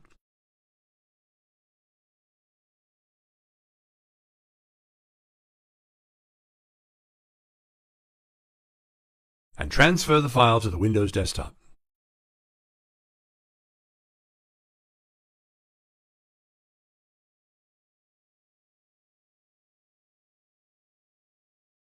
Start a handler to collect the session. Go to Kali and start the MSF console with the -r parameter and use the RC file produced by Veil.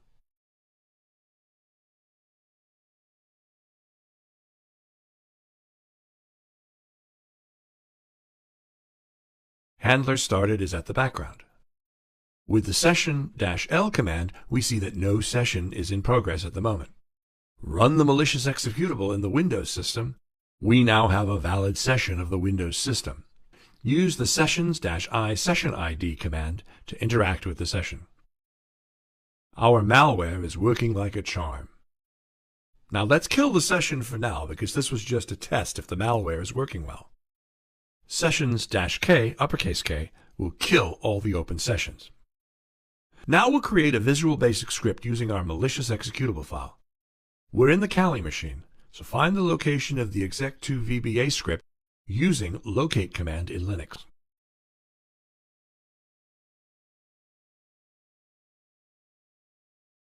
Go to the folder.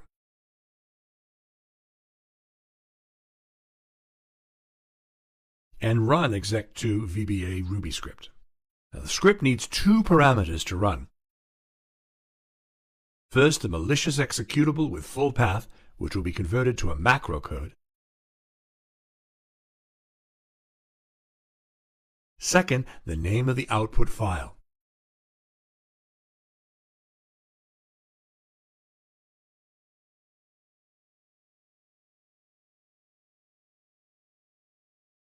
The script is created. Now is the time to create the malware-embedded Word document.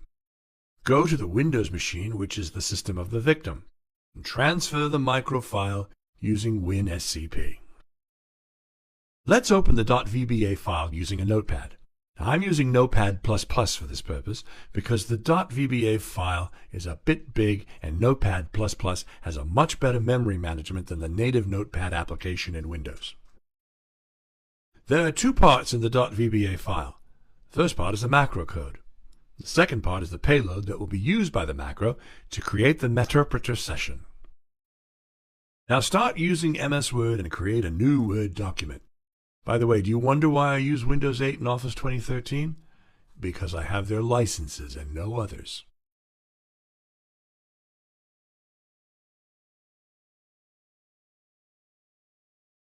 Create a macro. Under View tab, select Macros, View Macros, give a name, and click the Create button. I'm using the Word application of Office 2013. If you use a different version, your menus might differ. Please Google it to find the location. Open our .vba file and copy the macro code part and paste it into macro code page.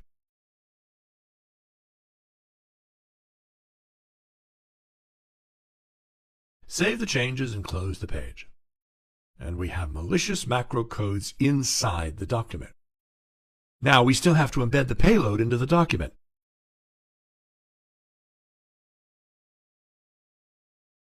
Go to the .vba file, copy payload data part,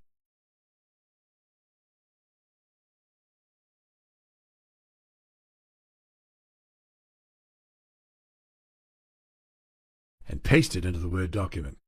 We have quite a big payload, and I confess it's bigger than I expected. This is because we used Veil to create a custom malware, and we chose Meterpreter, which is a complex one. Wait until the paste is finished. It could take 15 to 20 seconds. To make the document seem like a regular document, you can shrink the font size, for example, make it 1. And you can make the font color of the payload white. Then save the file.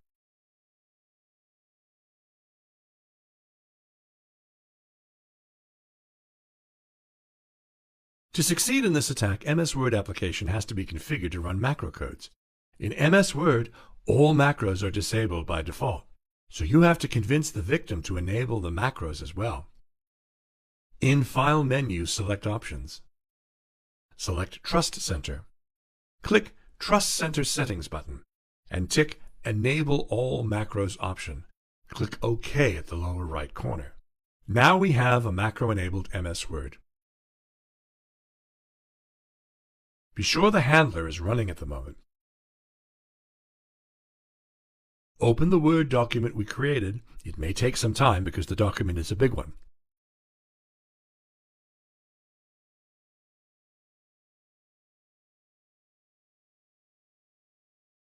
Go to Kali.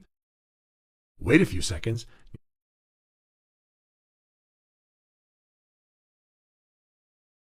You'll have a new session for the victim system. Congratulations.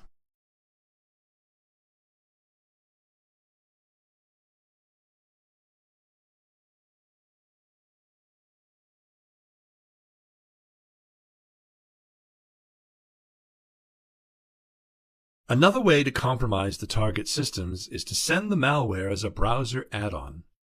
You can use Metasploit Framework to prepare malicious Firefox add-ons and serve them from a server. Select the exploit and the payload, then set the options.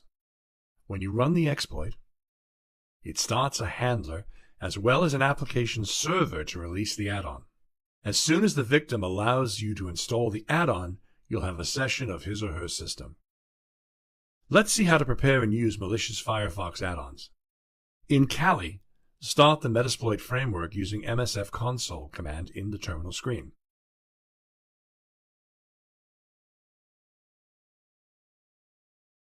If you do not necessarily know the exact name of an exploit, you can use search command to find it.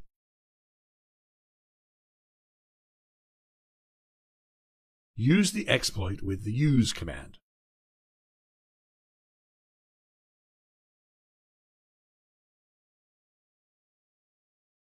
List the payloads that you can use with this exploit. Show payloads. Let's select a shell payload with a reverse TCP connection.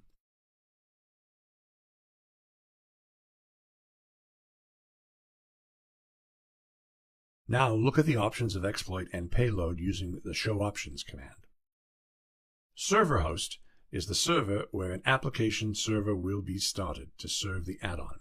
In this example, it's our Kali machine.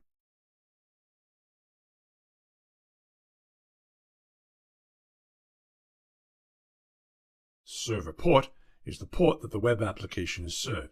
You can choose 80, which is the default port of the HTTP protocol. URI path is the path of the payload.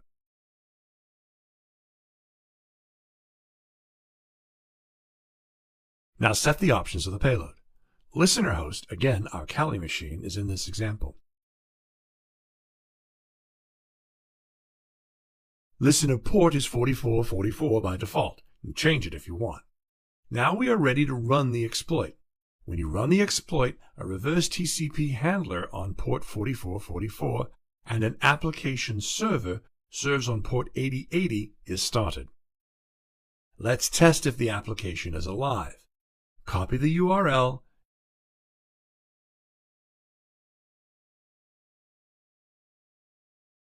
and paste it in the address bar of the browser. It seems everything is okay. In Windows System, which is the system of the victim, run the Firefox. This is the Firefox version 57. Now we're going to send a phishing email which contains a link to the add-on we prepared. In this example, I used the yopmail.com service to send the phishing email to the victim. Yopmail is the disposable email address service which does not require a sign-up and provides access to any email address in the form of any name you want at yopmail.com. In the attacker system, Kali, prepare the phishing email and send it to the victim.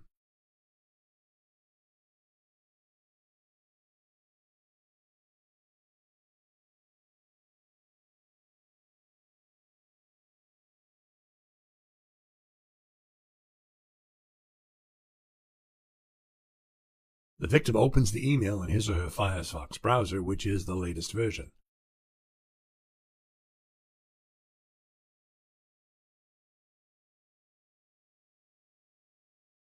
When the victim clicks the link, a warning message which says Firefox prevented this site from asking you to install software on your system appears. If you click the install link directly in the website, nothing changes. You're not allowed to install the add-on. Starting from version 41, Mozilla decided to allow plugins only if they're signed and verified by Mozilla. But don't worry, you'll probably find systems that use Firefox older than version 41. Let's repeat our test with an older version of Firefox. Download an earlier portable version of Firefox.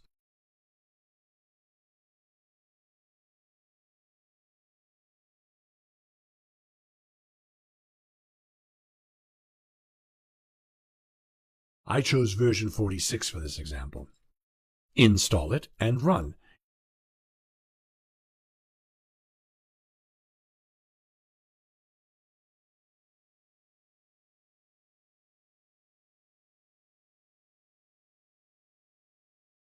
You are now using Firefox version 36. Go to the mail service of the victim.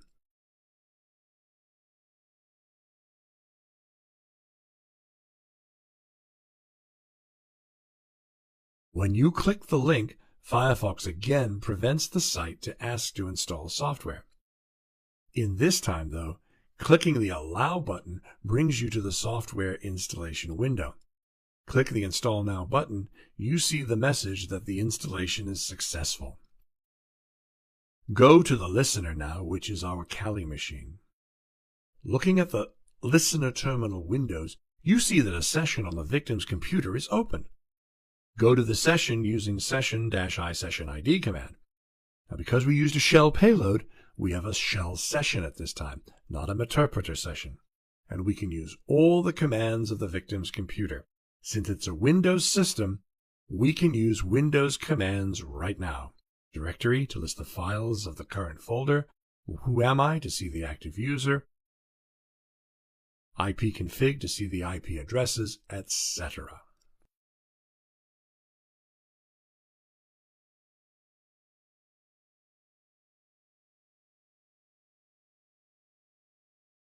There are tons of applications that require Java to work.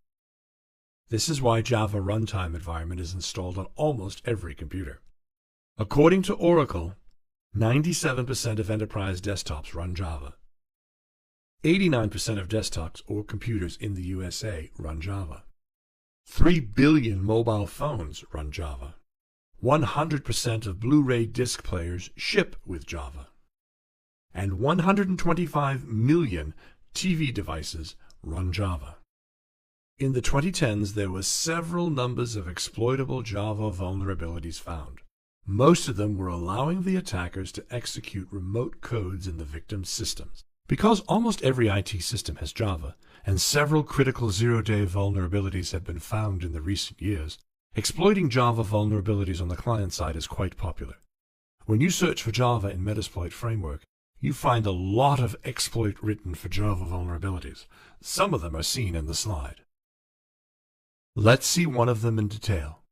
The exploit module displayed in the slide abuses the JMX classes from a Java applet to run arbitrary Java code.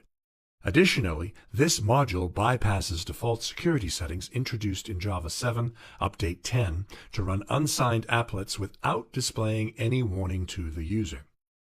To use the exploit, run use command with the full exploit name. Set the options of the exploit and run it using exploit or run command. Same as the Firefox add-on exploit, it starts to serve an application on the server SRV host at the port SRV port with a path given in the URI path option. At the same time, it starts a reverse TCP handler to collect the captured session on the same system with SRV host at the port 4444. Did you notice that we didn't set a payload for the exploit? By default, the exploit uses Java/meterpreter/reverse_TCP payload. Social Engineering Toolkit, SET. The Social Engineering Toolkit, SET, was created by Trusted SEC. It is an open-source Python-driven, specifically designed tool to perform advanced attacks against the human element. It's a standard tool in a penetration tester's arsenal. The attacks built into the toolkit are designed to be targeted and focused attacks against a person or organization used during a pen test or ethical hacking.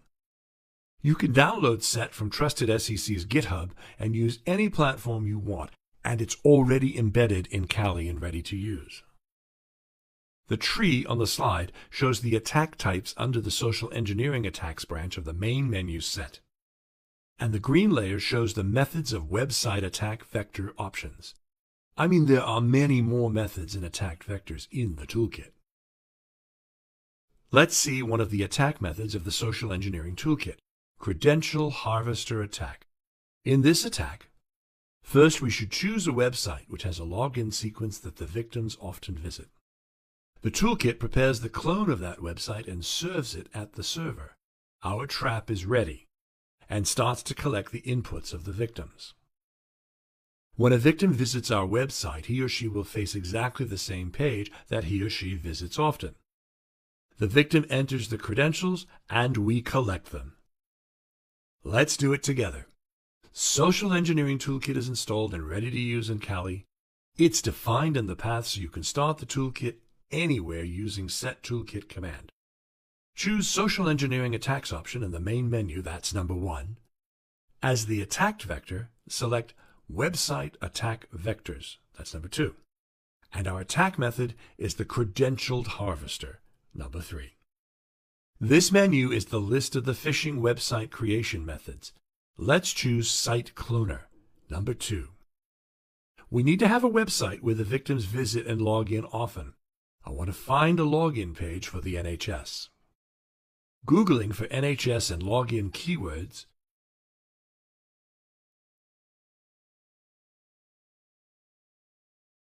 email.nhs.net seems good. Postback IP address is used for what IP the server will post to. Now this is the URL to clone. I use email.nhs.net. But now the program continues and asks for starting Apache's server if it's not running at the moment. Answer Y for yes. And the trap is ready.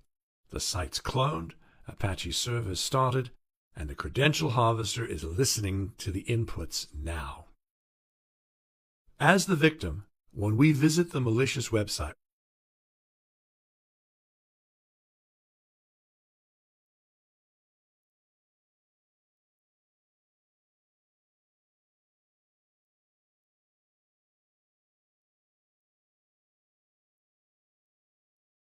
we will see exactly the same page with email.nhs.net.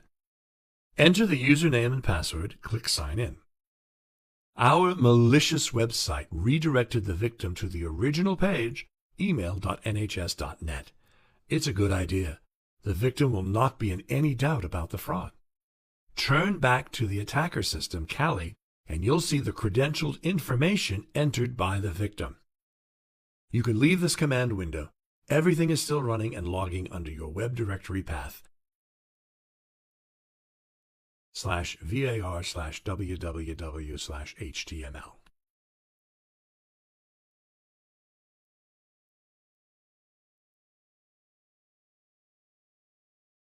To make the credential harvester attack more realistic, you can use some tricks. For example, you can use the domain name of the target company as a subdomain name of your registered domain name. Suppose that you're the owners of xyz.com domain, and the domain name of the target company is thecompany.com. You can prepare a URL like thecompany.xyz.com. Another way to make the attack more realistic is to buy a domain name similar to the domain of the company. For example, if the target domain is thecompany.com, you can try to buy the company with a double N. You can also use the URL Crazy tool to find out the alternative website names. If you're an insider, you can try to match the domain name with your IP address to redirect the victims to your servers using DNS spoofing. Sending fake emails. The more realistic the phishing email we send, the more likely the attack will be successful. For this reason, it's better to make the email look like it's coming from the real source. For example, if you're acting as a job finder site, make the phishing email seem as if it's sent by one of the legitimate job sites. There are several fake email services. MKai's Mailer is one of the free online fake mailer services, which has its own reverse DNS record. If you send an email with MKai's Mailer, it will probably be flagged as spam because MKai's Mailer is a well-known service. Even though the mail is flagged as spam, it still looks like it's being sent by the legitimate job site.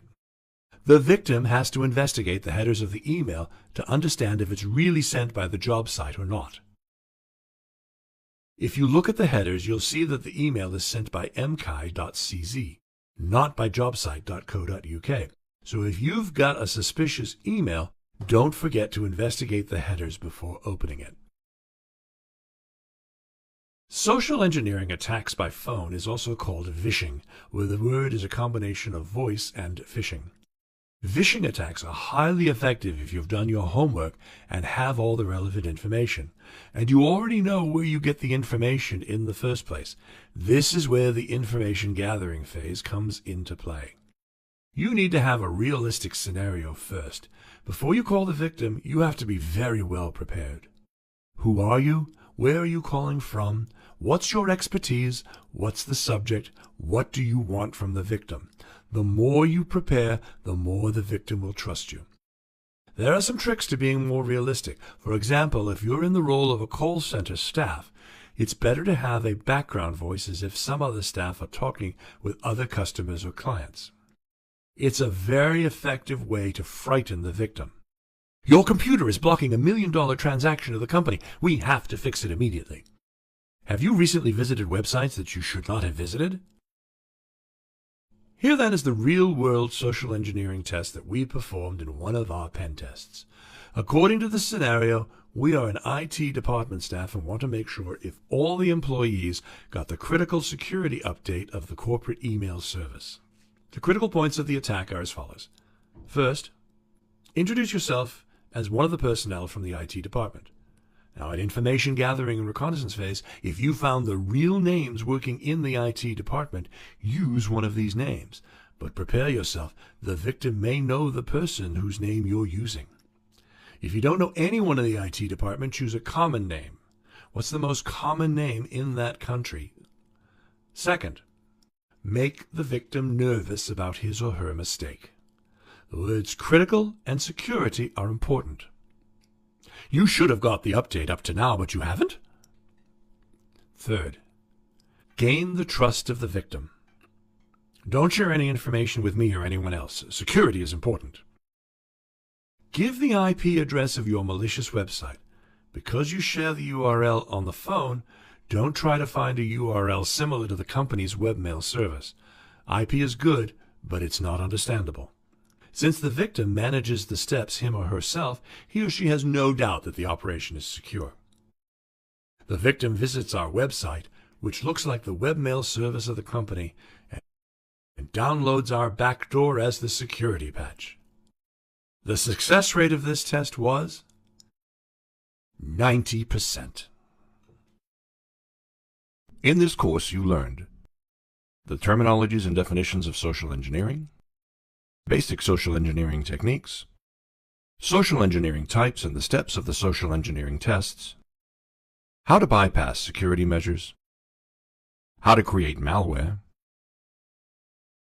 how to create custom payloads to use inside the malware, how to embed the malicious code into the documents, the social engineering toolkit, and social engineering via phone, also known as phishing.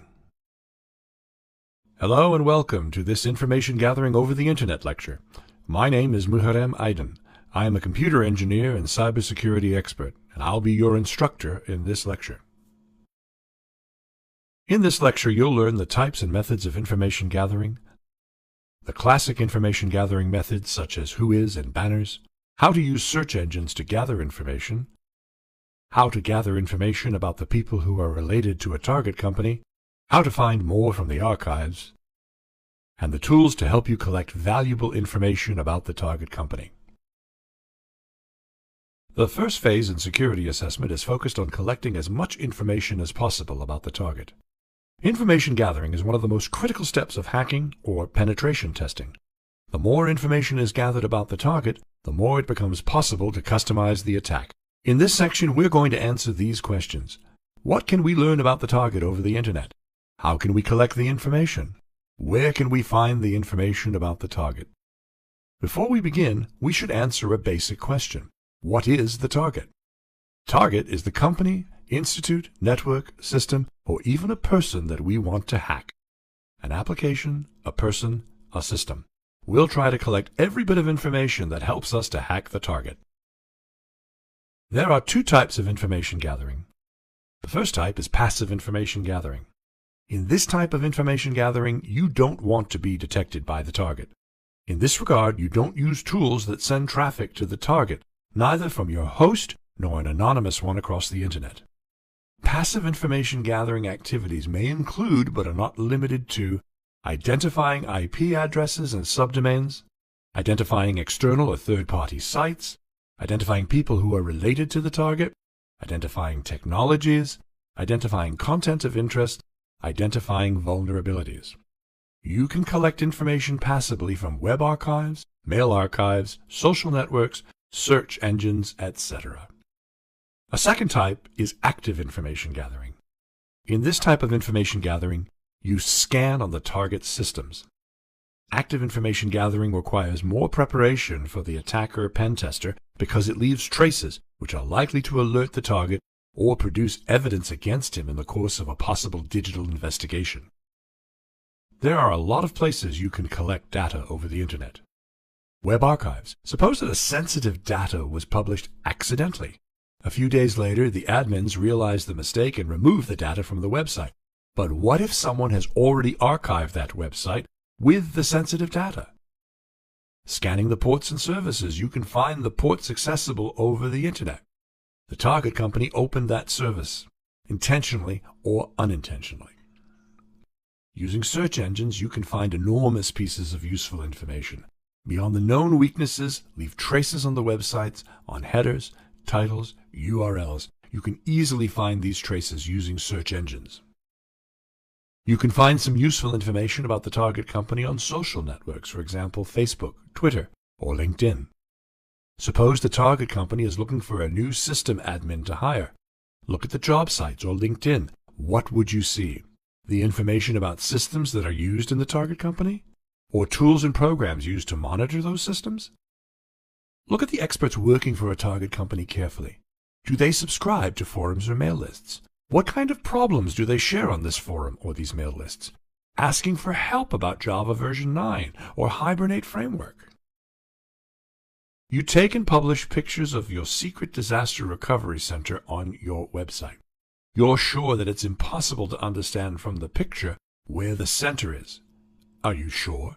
What about the metadata of the picture? Did you choose the location info? Whois is a web application used to get information about the target website, such as the administrator's email address, details about the registration. Whois is a very large database and contains information of approximately all the websites. It can be searched by domain name or an IP address block. The protocol stores and delivers database content in a human-readable format. You can use the Whois command of Linux systems to get the Whois query results. In addition, there are some websites that help you to get the Whois query results. You see some of them on the slide, and Whois Service of Domain Tools websites is also given as an example. If we analyze the banners of the response sent by the web systems of the target company, we can find some detailed information about the server, the technology used, etc. We send a request to port 80 of nhs.uk website using Telnet services and get the response. Look at the server and the X-powered by headers. We learn that the application server of nhs.uk is Microsoft-IIS version 8.0 and ASP.NET is used to develop the web application. But hold on, are we sure? Could the information be fake? While the search engines are the most typical examples of crawlers, and they let us run queries on the websites, search engines are very useful to collect information about the target in depth. Using search engines, you can find enormous pieces of useful information about the target company. Names of the employees, accessible services of the systems, files, or folders which contain sensitive data, login pages. Beyond the known weaknesses, these leave traces on the website, on headers, titles, URLs. You can easily find these traces using search engines. Google hacking, also named Google dorking, is a computer hacking technique that uses Google Search and other Google applications to find security holes in the configuration and computer code that websites use.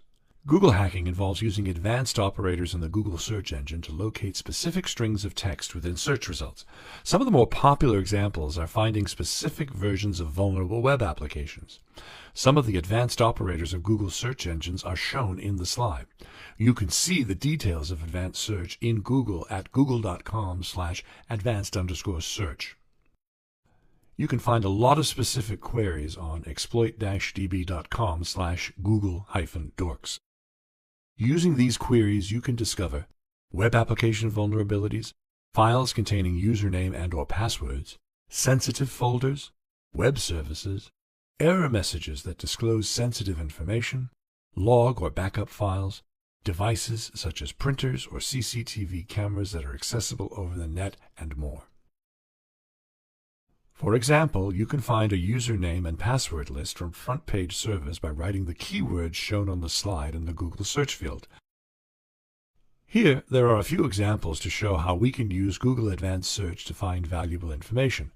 For example, if we do a search with the words inurl:/co.uk and inurl:/admin, we can find administrative panels of the websites which have co.uk superdomain. Originally created by Johnny Long of Hackers for Charity, the Google Hacking Database, GHDB, is an authoritative source for querying the ever-widening reach of the Google search engine. In the GHDB, you'll find search terms for files containing usernames, vulnerable servers, and even files containing passwords. When the Google Hacking Database was integrated in the exploit database of offensive security, the various Google docs contained in the thousands of exploit entries were entered into the GHDB.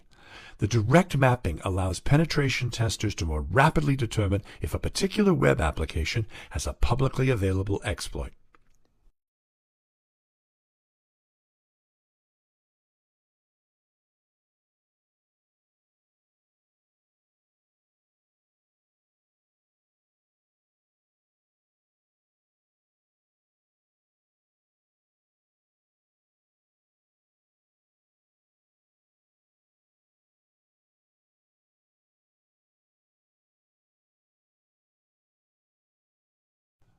Search Diggity is the primary attack tool of the Google Hacking Diggity project. It is Bishop Fox's MS Windows GUI application that serves as a front end to the most recent version of our Diggity tools. Google Diggity is the traditional Google hacking tool. Bing Diggity is Bing equivalent of the Google hacking tool. BHDB 2.0 is the new Bing hacking database, now as effective as Google GHDB. Bing Link from Domain Diggity is Bing footprinting tool based on offsite links. Code Search Diggity is the open source code vulnerability scanning tool. DLP Diggity is data loss prevention scanning tool. Flash Diggity is Adobe Flash security scanning tool. Malware Diggity is malware link detection tool for offsite links. PortScan Diggity is the passive port scanning via Google. Shodan Diggity is an easy interface to Shodan's search engine. Bing Binary Malware Search is to find malware via Bing's indexing of executables. Not in My Backyard Diggity is to find your info easily in third-party sites. When you run Search Diggity, you see all Diggity tools as separate tabs.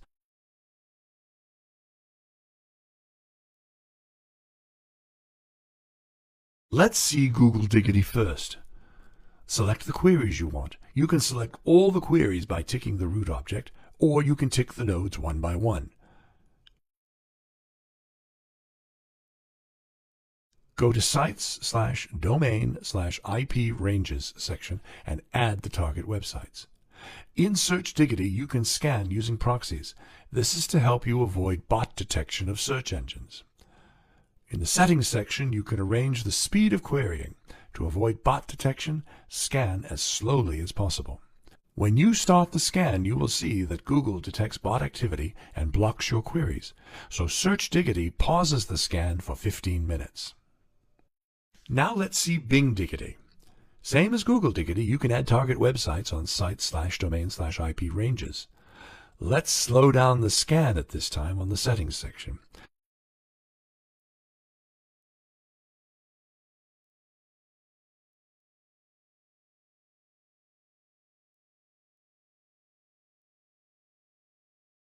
Select the queries you want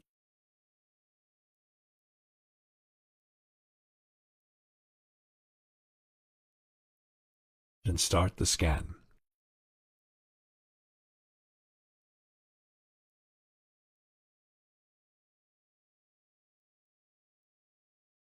Bing detects the bot activity as well as Google, but it takes a few minutes. You can collect some results in this period. Shodan is a search engine for Internet-connected devices. Shodan gathers information about all devices directly connected to the Internet. If a device is directly hooked up to the Internet, then Shodan queries it for various publicly available information. The types of devices that are indexed can vary tremendously, ranging from small desktops up to nuclear power plants and everything in between. How is it different from Google? The most fundamental difference is that Shodan crawls the Internet, whereas Google crawls the World Wide Web. However, the devices powering the World Wide Web only make up a tiny fraction of what's actually connected to the Internet. Shodan's goal is to provide a complete picture of the Internet. You can use the search parameters displayed in the slide. Country. use the country code you want to look for. For example, use GB for Great Britain, US for United States, etc. City filters the results according to the specified city. Geo searches in a given location. Hostname filters the results according to the host or domain name given. Net searches in given IP or subnet range. OS filters the results according to the operating system. Port searches for specific ports. Before, after filters the results according to the date. Show the results which are before or after the date given. As a plus, you can see the current Shodan scans on ics-radar.shodan.io. Let's try to find out the accessible Cisco device interfaces in Great Britain. In the search box, search for Cisco and last modified words. Use country. Search the parameters with the GB code. Now you can use the country code in double quotes, otherwise don't let any space occur between the country, parameter, and GB code.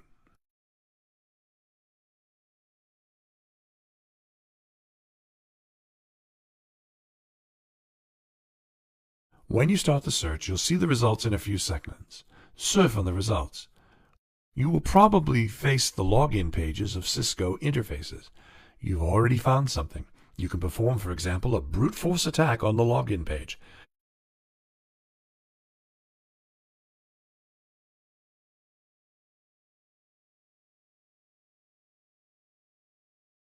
If you're luckier, you can find a Cisco Device Manager interface like the one seen on the slide.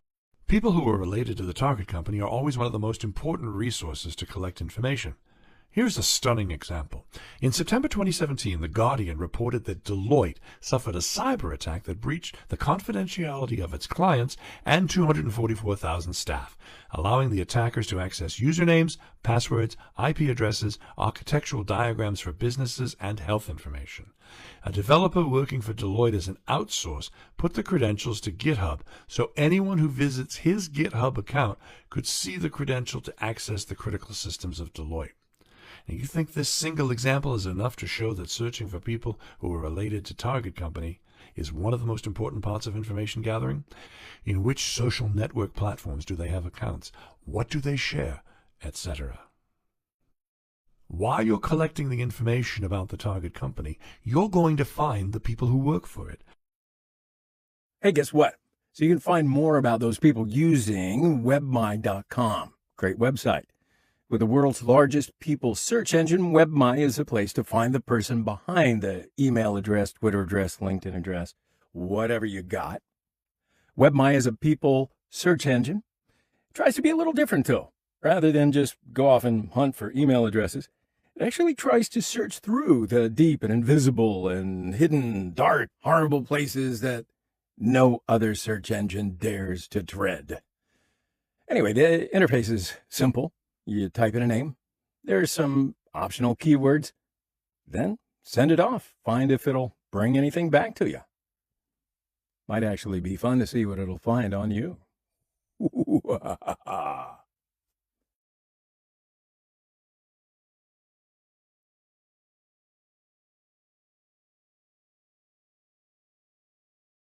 If you find usernames or nicknames while collecting data about the target company, you should investigate if the username or nickname is used in social networks.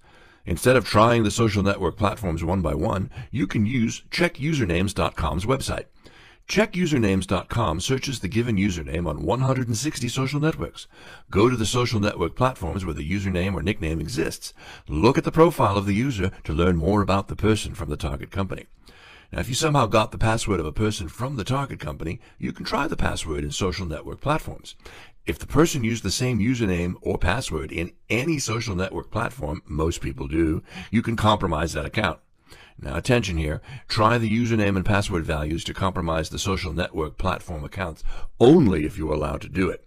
Even though the penetration test agreement between the company and you allow it, in most countries, you're not allowed to do this.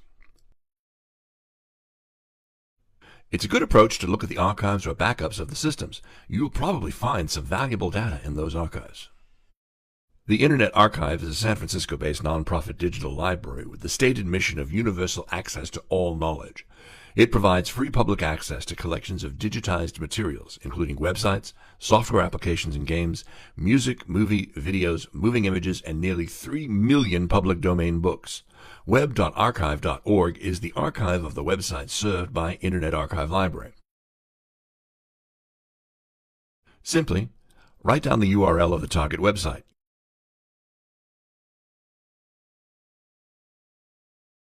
You'll see a timetable. If you select a year from the timetable, you'll see the archive dates of the target website in details. On the side, you see the date in which the target website is captured, there in green circles. Suppose that a sensitive data was published on the target website accidentally. A few days later, admins realized the mistake and removed the data from the website. But what if someone has already archived that website with the sensitive data? Select a year, click a date which is in the green circle. You'll see an old version of your target website.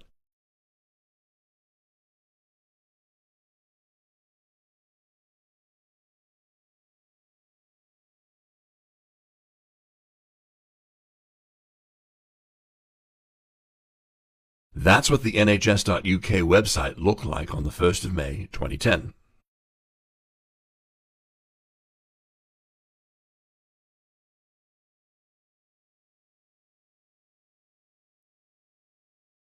Footprinting, also known as reconnaissance, is the technique used for gathering information about computer systems and the entities they belong to. To get this information, a hacker might use various tools and technologies. FOCA, Fingerprinting Organizations with Collected Archives, is a tool used mainly to find metadata and hidden information in the documents it scans. These documents may be on web pages and can be downloaded and analyzed with FOCA. It's capable of analyzing a wide variety of documents, with the most common being Microsoft Office, OpenOffice, or PDF files. These documents are searched for 3 possible search engines: Google, Bing, and DuckDuckGo. Here's how you can download and install FOCA. You can download FOCA from the 11 Paths website that is seen on this slide. FOCA is open source. You can download all the sources as well as the executable binary from github.com/11paths/FOCA. To work with FOCA, start a new project using Project button on the upper left corner. Give the project a name, enter the website, and choose the folder to save the results to. When you finish filling the fields, click the Create button to create a new project. After creating a new FOCA project, we can start a network scan. From the tree at the left side, select Network Node. Now select the search types. The search types listed on the panel are Web Search, you can choose whether Google or Bing, DN Search, Dictionary Search to perform DNS search using a dictionary, IP Bing to serve the domain names hosted on the same IP address, Shodan and RobTex queries, and click the Start button to start the scan. Now we can collect some documents published by the target domain to collect their metadata. From the tree at the left side, select Metadata Node. You're supposed to see a panel similar to the one which is seen on the slide. Select the document types you want to collect, and click the Search All button to start the document search. You can see the documents found under Metadata Node of the tree. You should download the documents to be able to extract the metadata. Right-click the documents you want to download from the menu. Select Download. Now you can extract the metadata of the downloaded documents. You can understand if a document is downloaded from the Download column of the table. Select the documents that you want to collect the metadata. Right-click and select Extract Metadata from the menu. You'll see the results under the Metadata node of the tree. Now, you got to remember, before using FOCA, this version does require SQL Server Express installed on our computer. So what does that mean? Yeah, first we need to install the SQL Server. Open up your browser, go to SQL Server download page, and download the Express version. That's all we need.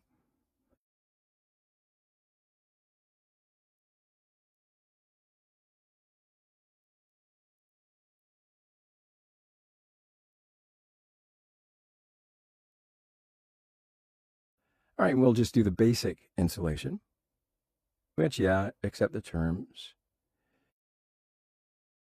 Choose the installation location and follow the instructions. Just install it. It's going to take a little while.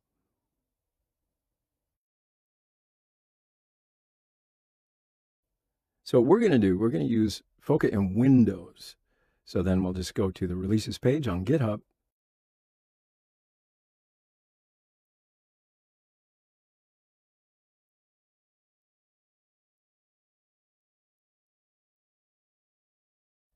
And download the zip file and extract it. So let's have a look at the Foca interface and let's just try it out.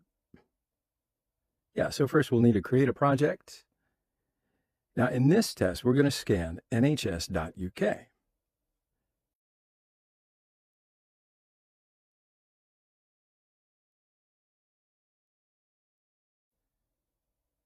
And before we see Foca in action, we're going to need to configure the Foca options. So you'll need to just Google the custom search API key. Now to get the search API key, there is documentation on the 11 Paths GitHub wiki page. So you can learn your custom key search and configure your options. Don't worry, I'll wait for you.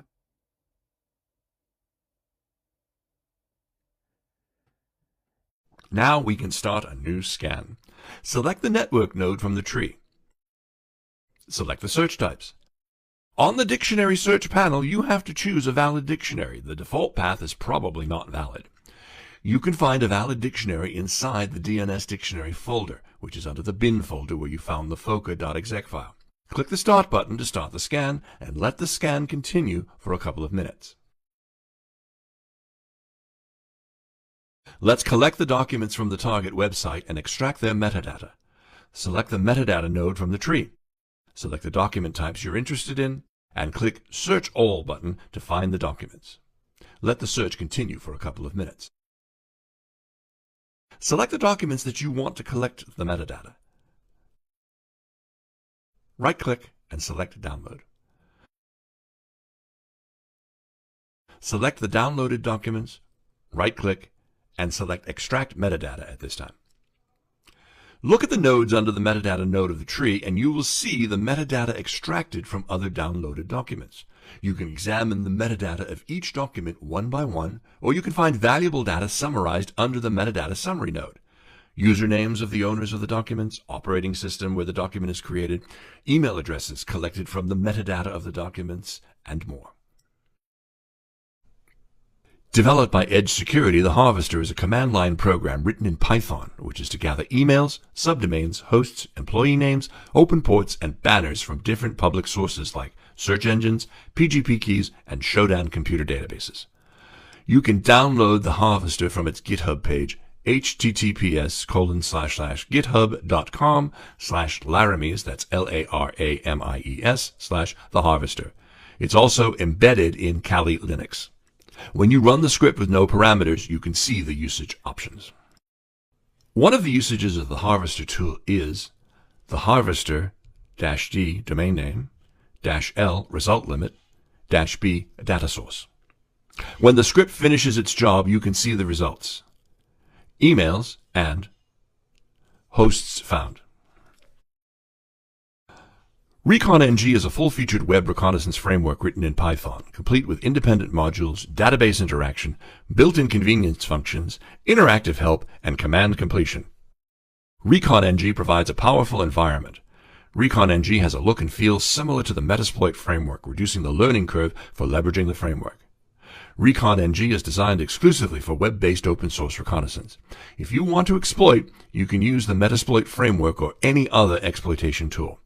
You can download the Recon framework on the website seen on this slide, and it's already embedded and ready to use in Kali Linux. When you run ReconNG script, you'll end up with a shell-like interface. Now you can use ReconNG commands.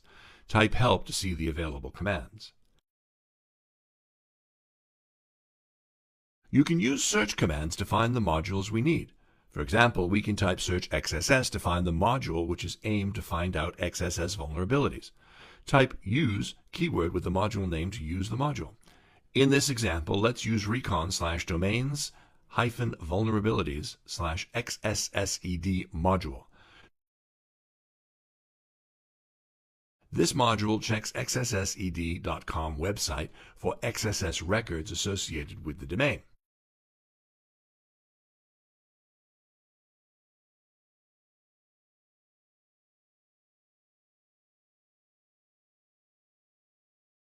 set the source parameter value.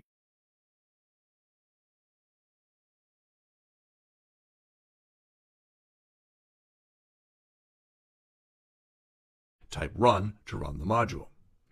In this example, we found an XSS vulnerability for nhs.uk website was published in 2008. Even though we're almost sure it was fixed years ago, it's better to look and see if the vulnerability still exists. Maltego is an interactive data mining tool that renders directed graphs for link analysis. The tool is used in online investigations for finding relationships between pieces of information from various sources located on the internet. The focus of Maltego is analyzing real-world relationships between information that is publicly accessible on the internet. This includes footprinting internet infrastructure as well as gathering information about the people and organizations who own it. Maltego can be used to determine the relationships between the following entities: people, names, email addresses, and aliases; groups of people, social networks; companies; organizations; websites; internet infrastructure such as domains, DN names, net blocks, and IP addresses; affiliations; documents and files. Connections between these pieces of information are found using open source intelligence, OSINT techniques, by querying sources such as DNS records, WHOIS records, search engines, social networks, various online APIs, and extracting metadata. Maltego provides the results in a wide range of graphical layouts that allow for clustering of information, which makes seeing relationships instant and accurate. This makes it possible to see hidden connections even if they're 3 or 4 degrees of separation apart. You can download the Maltego CE, that's the Community Edition, from www.paterva.com, and it's embedded in Kali Linux. Let's see Maltego in action. Go to Kali Linux and open a terminal screen and type Maltegos, that's Maltegoce, to run Maltego Community Edition embedded.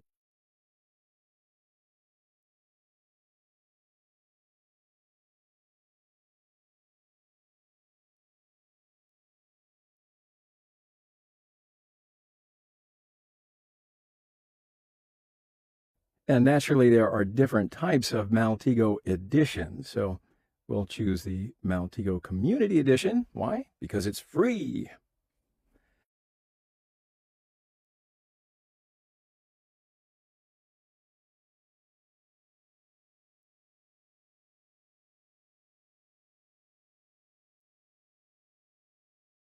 All right, so first we'll need a login. Now, if you don't have an account, you can just click here to register. If it does fail to execute in the default web browser, just open up your browser and go to Register Website.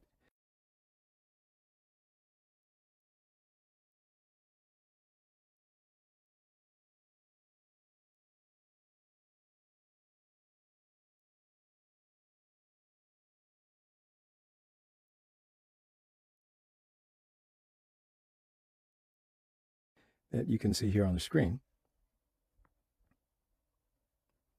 And create an account, log in.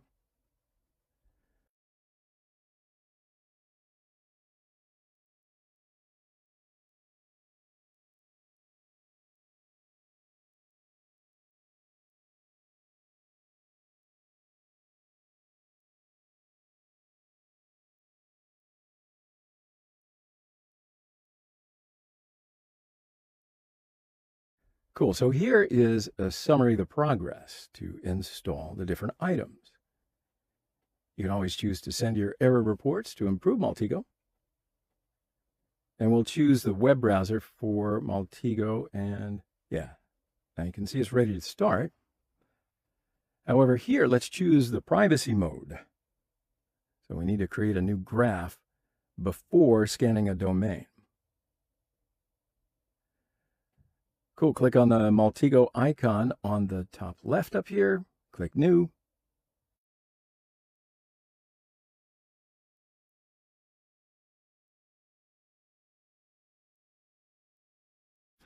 The second step is to specify the target domain.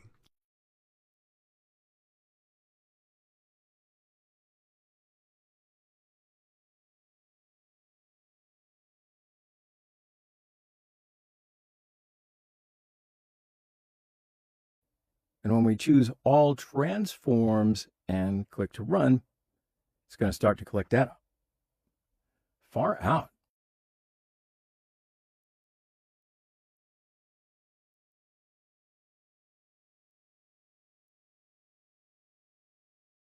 Now, in the Community Edition of Maltego, the results are limited to 12 entries. It shows the results in graph mode.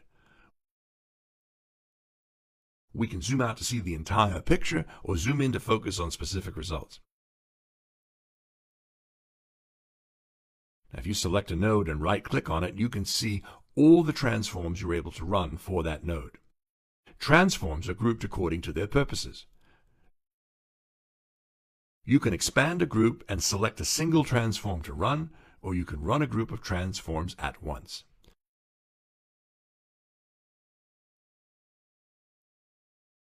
You can configure a transform before the run or save a transform in your favorites list.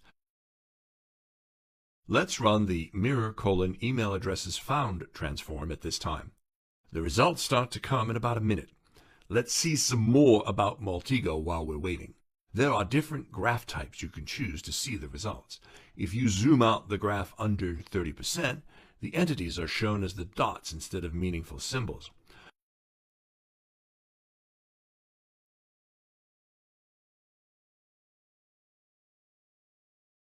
All the colors of the dot point to a specific type: email addresses, websites, domain names, and more.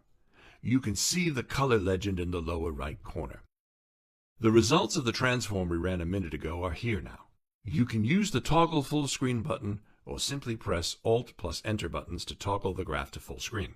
You can select the email addresses node and see the collected email addresses listed in the Detail View window.